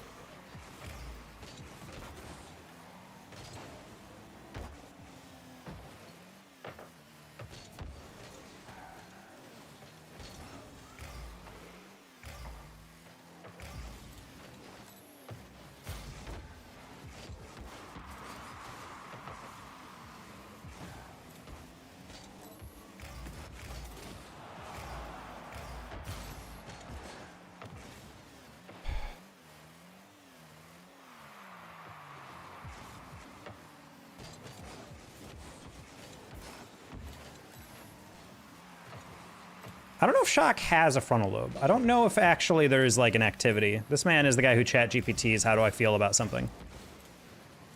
ChatGPT, do I like the show I'm watching?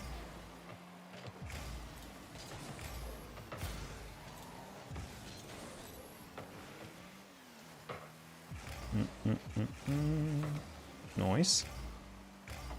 Directional's on circle. That's disgusting. Ooh, this guy's a robot. I'm sorry, GG.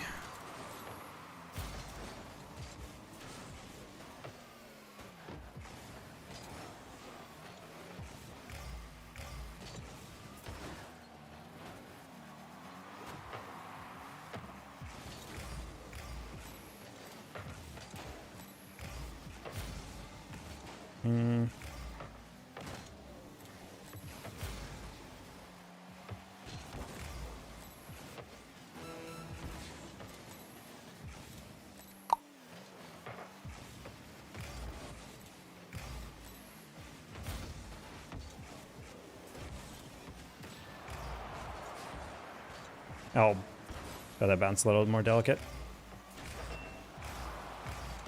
Oh, you didn't even play my cut? That's crazy. Oh, this wasn't winnable anyway, so it's fine.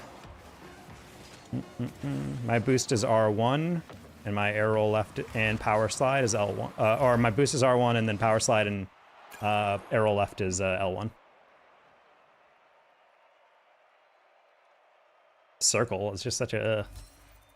like, your thumb is on X. I don't know why you'd want to use the outside of your thumb to press circle to do that. You're constantly rolling your thumb then to be able to, like, roll. I don't like that. Jasmine, thank you for the 800 joules, by the way. I did not see that come in. YouTube really needs to fix that. My ABXY is still default. That's gross. People who play Claw are so freaking performative, dude. I don't know why you would ever need to play Claw in a game like Rocket League. The controller is like exactly how you need to have all the important buttons on hand. Bad ideas. I mean, I'm not saying it's bad. I just, the way that I think about it, the reason I change controls is just because I'm like, my fingers naturally. When I played COD, I played with my middle fingers on the triggers and my index fingers on the bumpers. So I think it was just like, that's naturally how when I started playing Rocket League, like that's how I was holding the controller. And so I was like, all right, well, if my index fingers are on the bumpers all the time, I kind of want to be able to like have an important button there. So I'm like, all right, boost and arrow. I mean, those are things I need to use a lot.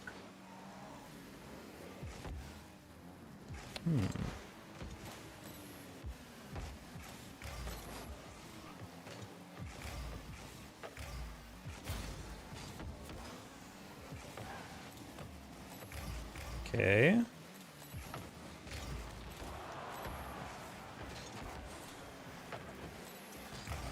Gotta go. See you, Void. Wait, what? Chow? Why?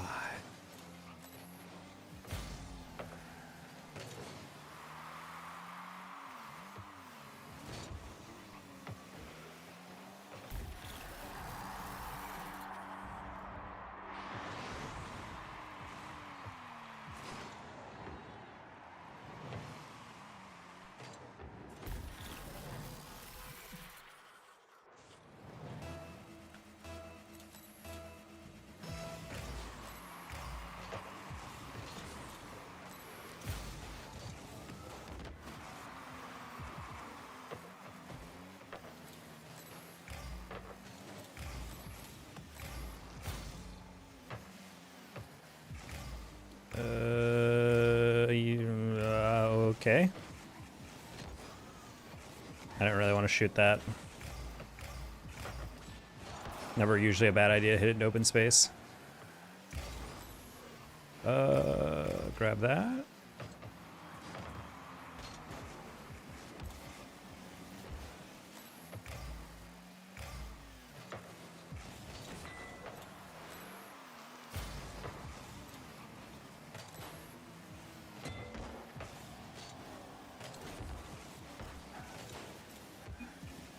Might be a robot chat. Never mind, sexy Edgerwing. If it is a bot, they used, they got the discount one.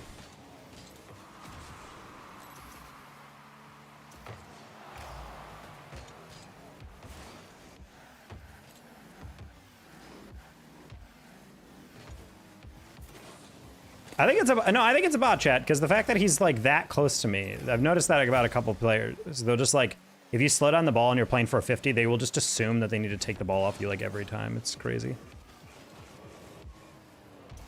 Good save. I thought he would bite on the low one. You got to SL, did you call your friends? What do you mean?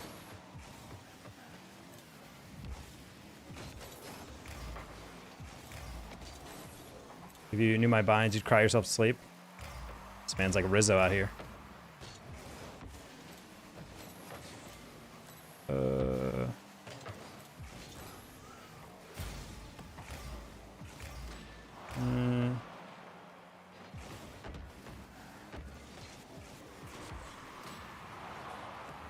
Didn't they fix the bot problem? They did not. They said they have better ways of navigating certain aspects of the bot problem, but they're not actually detecting them. I don't know, just occasionally I'm playing with players who I'm like, you're not even close to a GC3 in terms of your speed and your awareness, so like I'm assuming that's just a bot. Granted, there's also a lot of boosted players, so, you know, never like to leave that part out. Pretty gnarly blizzard here in Michigan. Ugh. Yeah, I was chatting with someone in Syracuse today, and they were like, yeah, it's been single digits negatives with wind chill every day here for a week. I'm like, gross. Do not miss that about living upstate.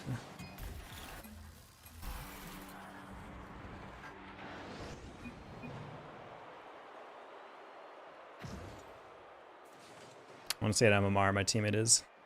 That first goal actively made me almost commit suicide live on air. I was like, I don't know, we both can't live if this is the goal. The goals we're giving up. That's just the rule.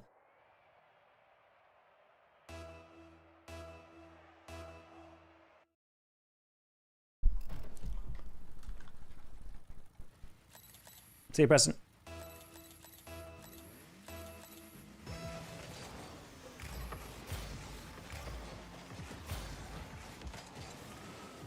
Oh wow! I've forgotten 3 is the third guy can just jump at anything. I mean, it wasn't weather related at all. It was literally just the fact that I'm like, Dallas was the site of DreamHack Dallas, where they would almost always have a Rocket League event. And I knew I had a future in Collegiate Rocket League, so Collegiate World Championships used to be there. And if well, not that, at least there was a Rocket League tournament that had a main stage event or something. And then, of course, joke's on me, the first year I moved there was the last time they ever had Rocket League because Epic screwed over ESL, who runs DreamHack, and then DreamHack has functionally banned all Rocket League events for the foreseeable future.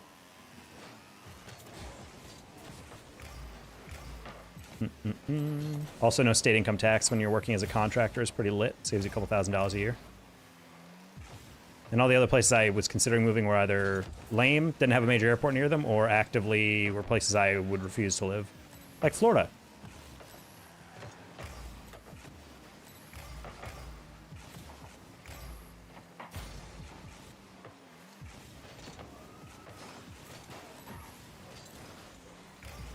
Go straight to the bones? Yep. I mean, I went to grad school in Chicago. Grew up in upstate New York. Very familiar with that.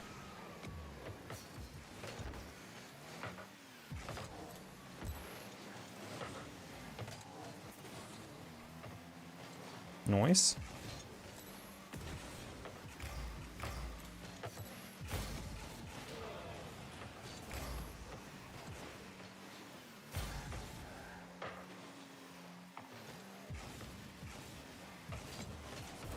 Okay, that kind of worked.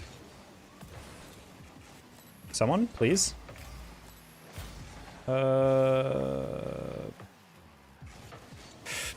Okay. I get patience on that.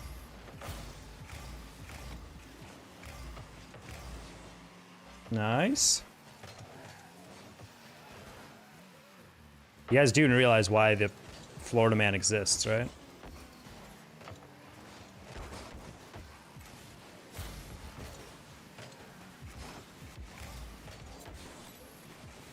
Basically, Florida is the only state in the nation that has laws that basically have like public access to all arrest reports. So basically a bunch of people, whenever they need an article, would just go to like the Florida public records of arrests and just look up the most insane one. So that way they can do Florida man throws a live alligator at a tax collector or whatever, you know, just like the most random nonsense you can hear. So although Florida is a chaotic place, I think it's just because of that. Like you're hearing the weirdest stuff all the time out of Florida. I'm sure there's plenty of crazy stuff in other states that we just never hear about.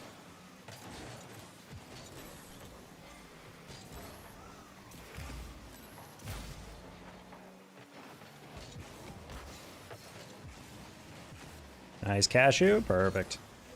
You ever looking at Nashville? No. I didn't want to live in Tennessee. It was too middle of nowhere for me. Dallas swayed me just because I liked, well, okay, Nashville's not middle of nowhere. That's how I'm saying. But like in terms of esports, nothing ever comes to Nashville. So I was just like, I'm not really in the mood to move to a city that I can't work in as well. Like Vegas has events that go there. It's also a cheap airport to fly out of. Like Dallas was pretty cheap because I've been there. I actually really liked whenever I went down to DFW. So I was like, you know what? Yeah, there's connections I have down here. There's different like esports companies that have their headquarters down here. Like I live right down the road from Complexity's HQ, RIP to that org. I love it. People watching Google Florida man followed by my birthday. Mine is crazy on November 20th. Oh boy. What's wrong with Florida?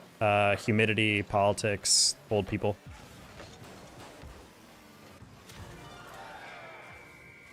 We are not talking about politics in this stream though. I'm not breaking that rule. But just generally, there's a lot of stuff about Florida that I'm not a fan of. I also just hate humidity. Living in 90-degree humidity, you walk outside for 1 minute, and you're not even doing anything. You just come back inside sticky. Like, nah, I'm good. There was a drug dealer in Detroit that kept alligators in his basement and dealt with his enemies that way. It was a pretty big story up here about 10 years ago. I'm just impressed that he was able to find alligators and bring them up there.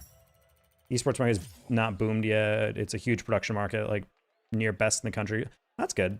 We had someone in chat the other day that said, they go to MTSU or whatever, and I was like, oh, my friends work there. And like, oh, they pay their employees really well. They must be paid really well. And I'm like, like, I don't know about that, but I bet they're making at least enough.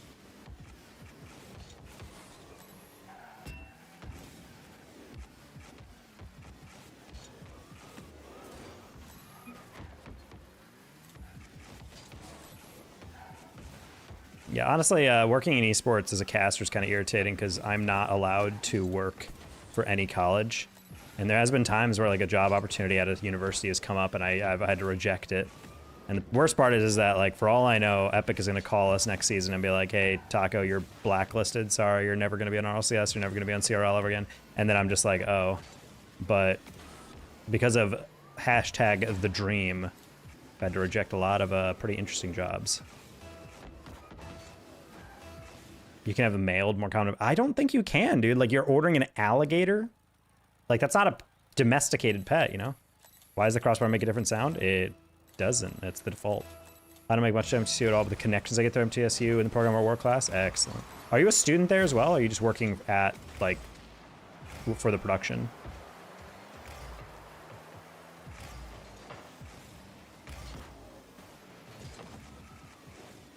What? Not the ghost touch on my skim.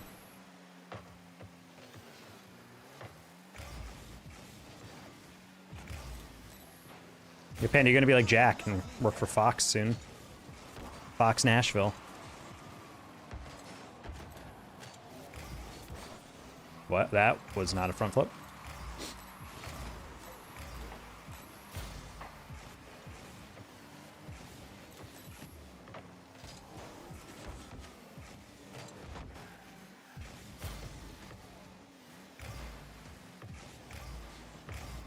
Oh, okay. I'm a student in the live production program. I'm a producer for the production company that they have. Okay, cool. Gonna pursue something at either NBC or ESPN. NBC, ESPN, you're just gonna do betting you're just gonna do betting shows. I didn't even pay attention to me going alone on that. That's funny.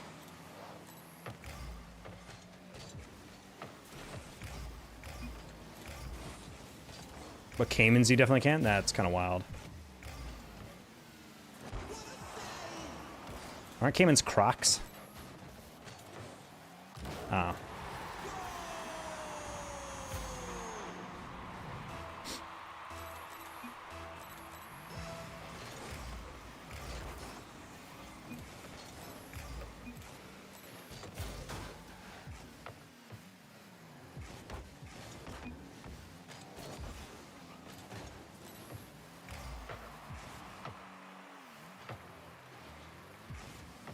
Interesting. Yeah, I was about to say, I'm like, he's really late on that. And he didn't miss. JSA works for the TV event production side. I do broadcast. Wait, what?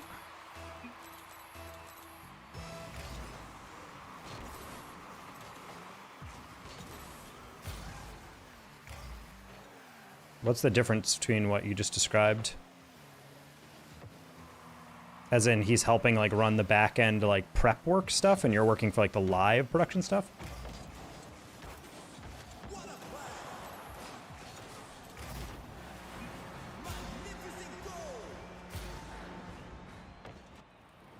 Hey, GTA.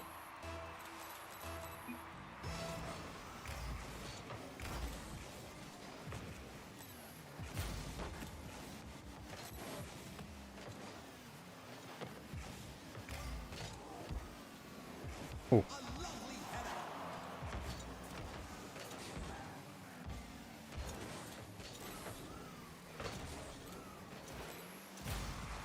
Really good at my teammate.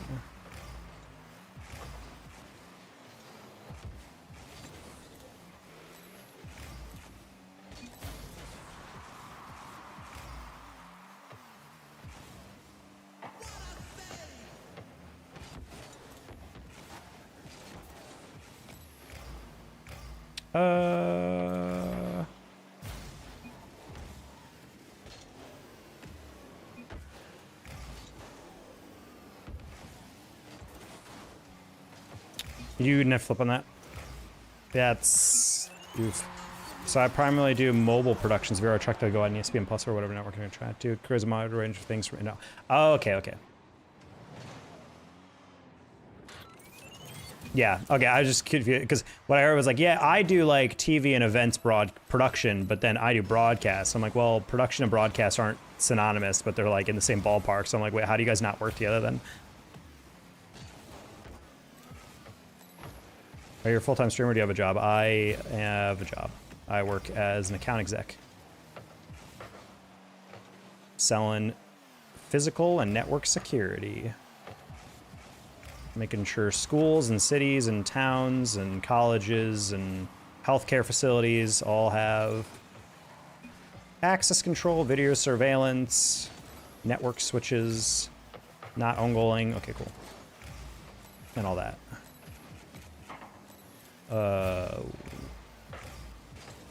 You would. Just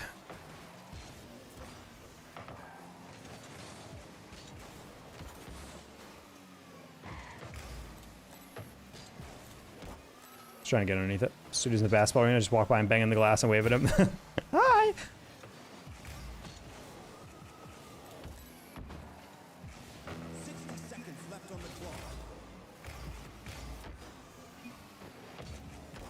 Oof.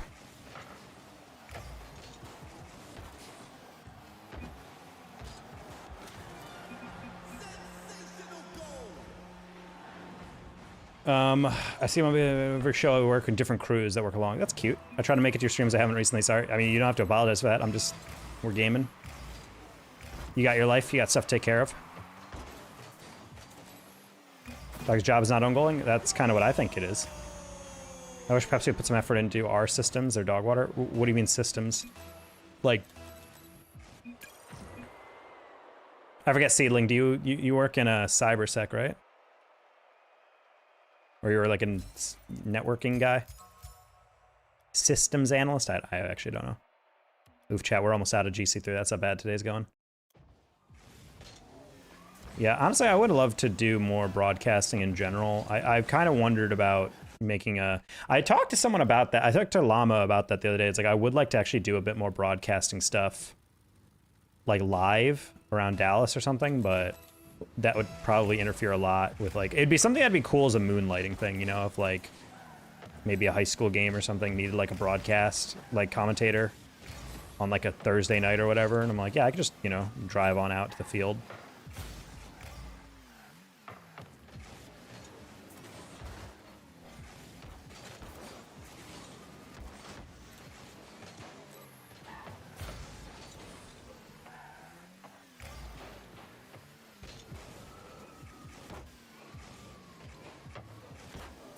Okay. I was like, let's just take all the time in the world to make sure that's in. Using Pat's fault because of how much journalism experience takes to get up to that point. Yeah, I mean, I remember,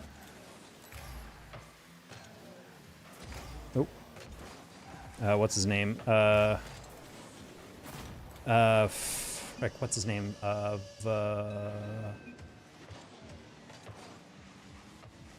Wow, I can't believe I completely blanked on his name. Anyway, he was the ex-Call of Duty host, and he got fired because he got in a fist fight after a major. And I hadn't heard from him in a bit, and I looked into what he was doing, and he's like a news host for like the local news station in his city.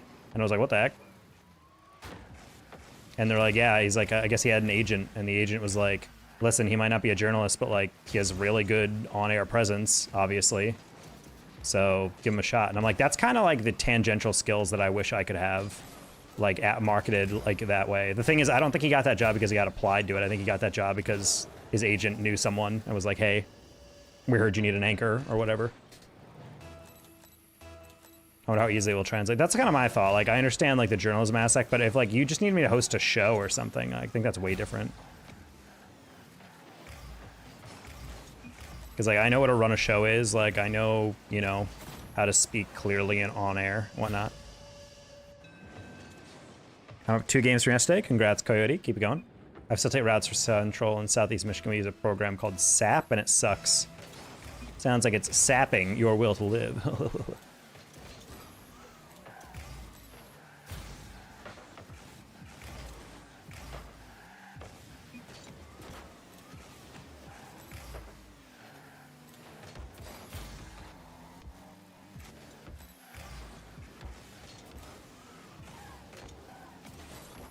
Nice.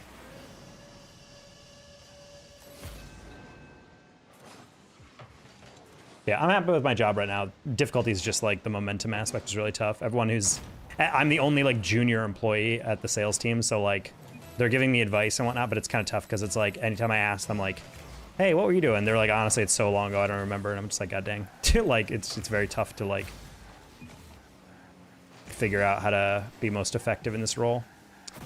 That's my bad. I stole the boost and teammate was going searching, and because of that he got out of it. We have a journalism program at MTC and we pull students to their games to call our class 5 games produced. You wouldn't believe how bad they are. Like, guys have been doing it for a few years. And that's what I'm saying. Like, there's legit like some people who commentate and they call themselves commentators, and I'm listening to them and I'm like, this is like not great.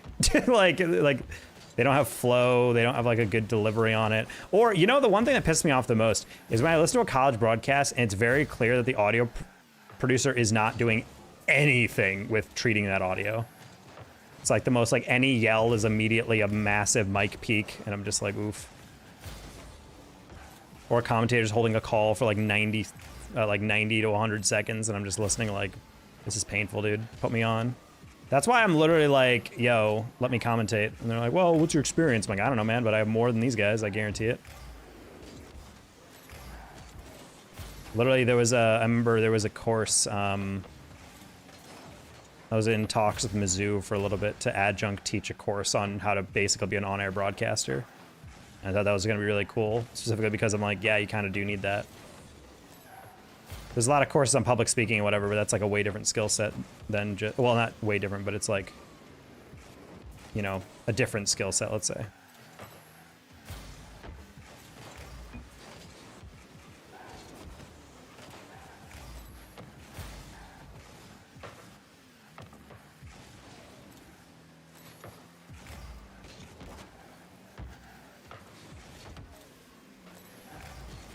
Oh, if I had more boosts, that would have been a really easy takeaway.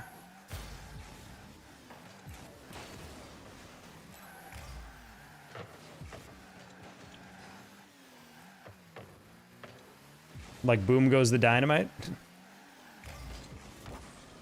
That's what I imagine whenever I think of student broadcasters.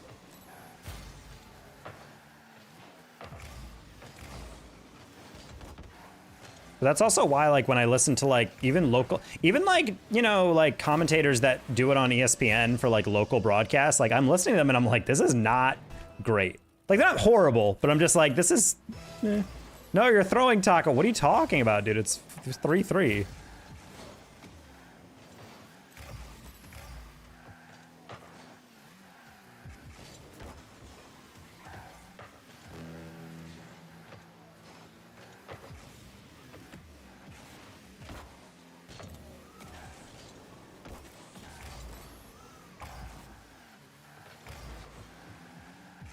Nice steal.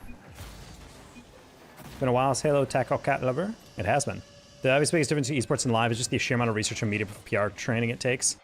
Yeah, I would say the biggest thing about esports that makes it a lot easier is, like, I'm sure commentating a real sport would be a lot easier if every player's name was hovering in high contrast font just above the player, you know?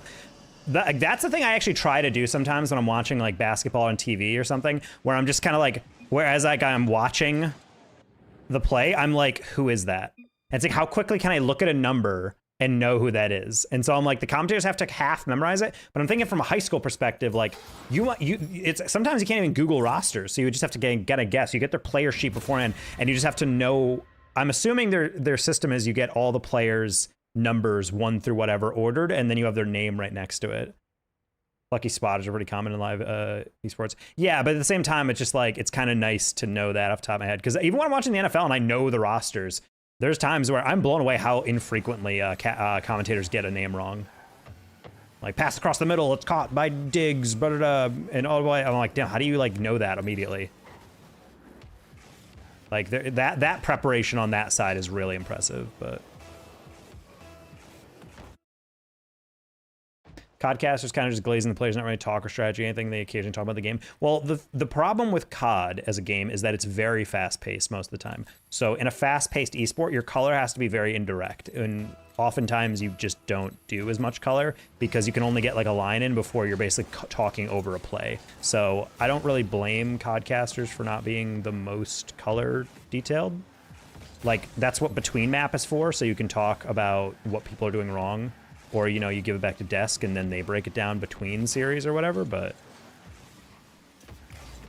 I don't know, I think a lot of people who are like, why don't we get more analysis? I'm like, well, it's just hard to fit that in.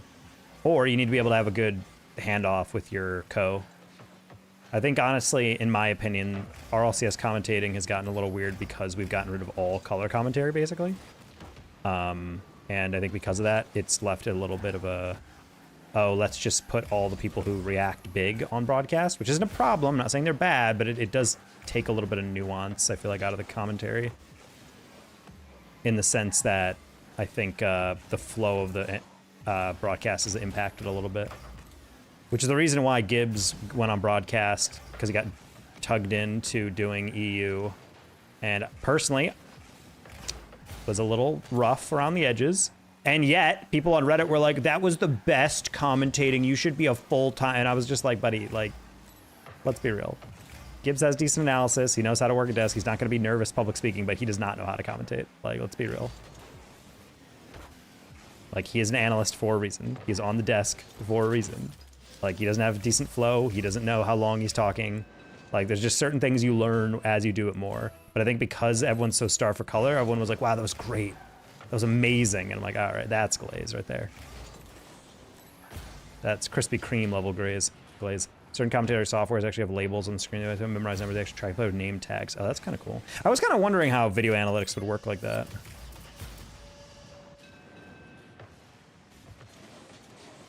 That's pretty sick, actually. I didn't actually know that they use that.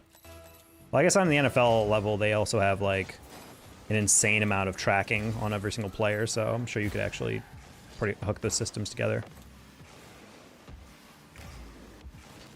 Okay. That's one thing I always hate when enemy player cuts and stands still and we still don't get the demo. I'm like, buddy, he's literally waiting to get hit and we're still missing him.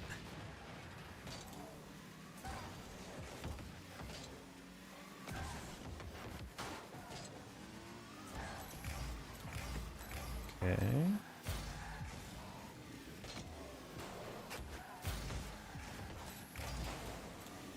Oh. I don't know how you caught up to me. Gotta go to bed. It was late night last night. All right, see you, Sky Mike.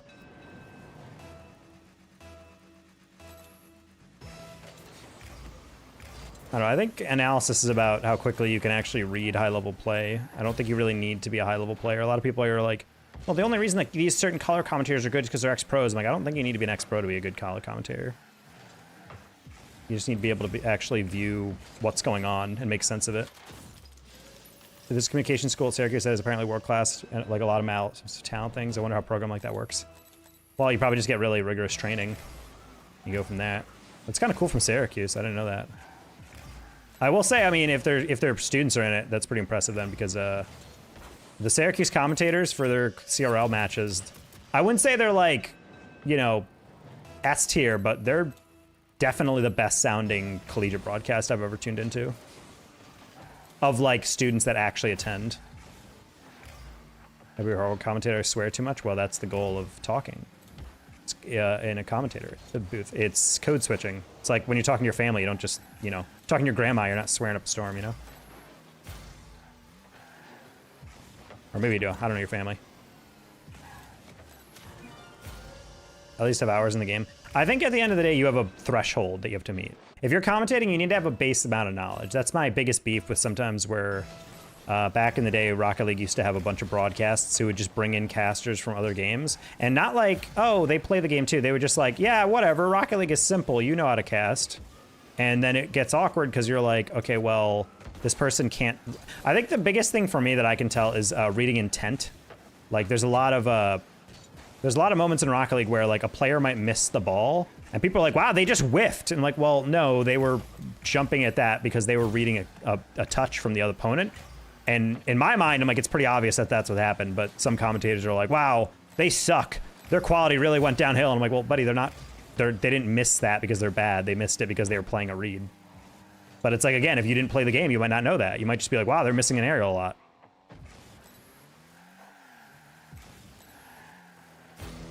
Yeah, the Newhouse school, yeah.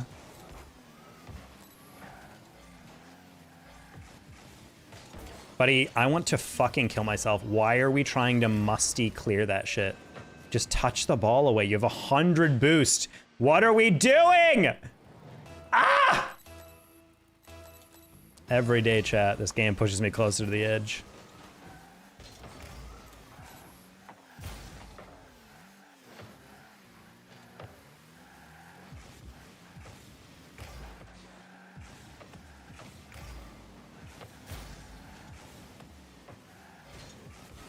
Ah, trying to pop around him.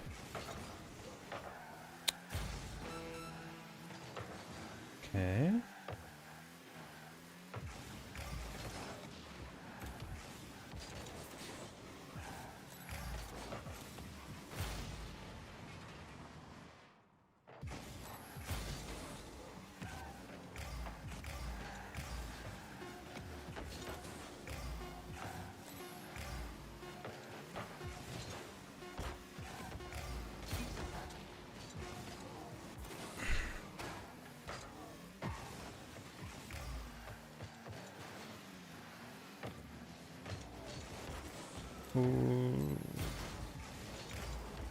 Oh my god! Idiot! What an idiot! You really thought I wasn't gonna read that fake? You really didn't think I was gonna read that fake? Oh my god. Buddy actually killed that and was trying to 50 it, and then he screwed up because he didn't think I would be right underneath it. Oh my god, if we throw this game, chat. Oh my god. Even if we win it, I think I'm getting off after this.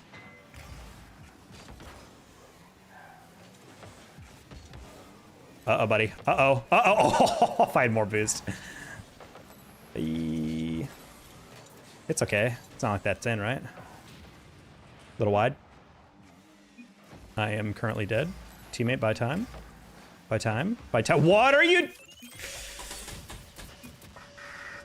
Your brain is fucking empty. It's like a jar with a walnut just going. You have 100 boost. Just chow the ball. It's right there. It's right there. How do you? God, chat. I want to fucking kill someone, dude. Every day game. All right, good night, everybody.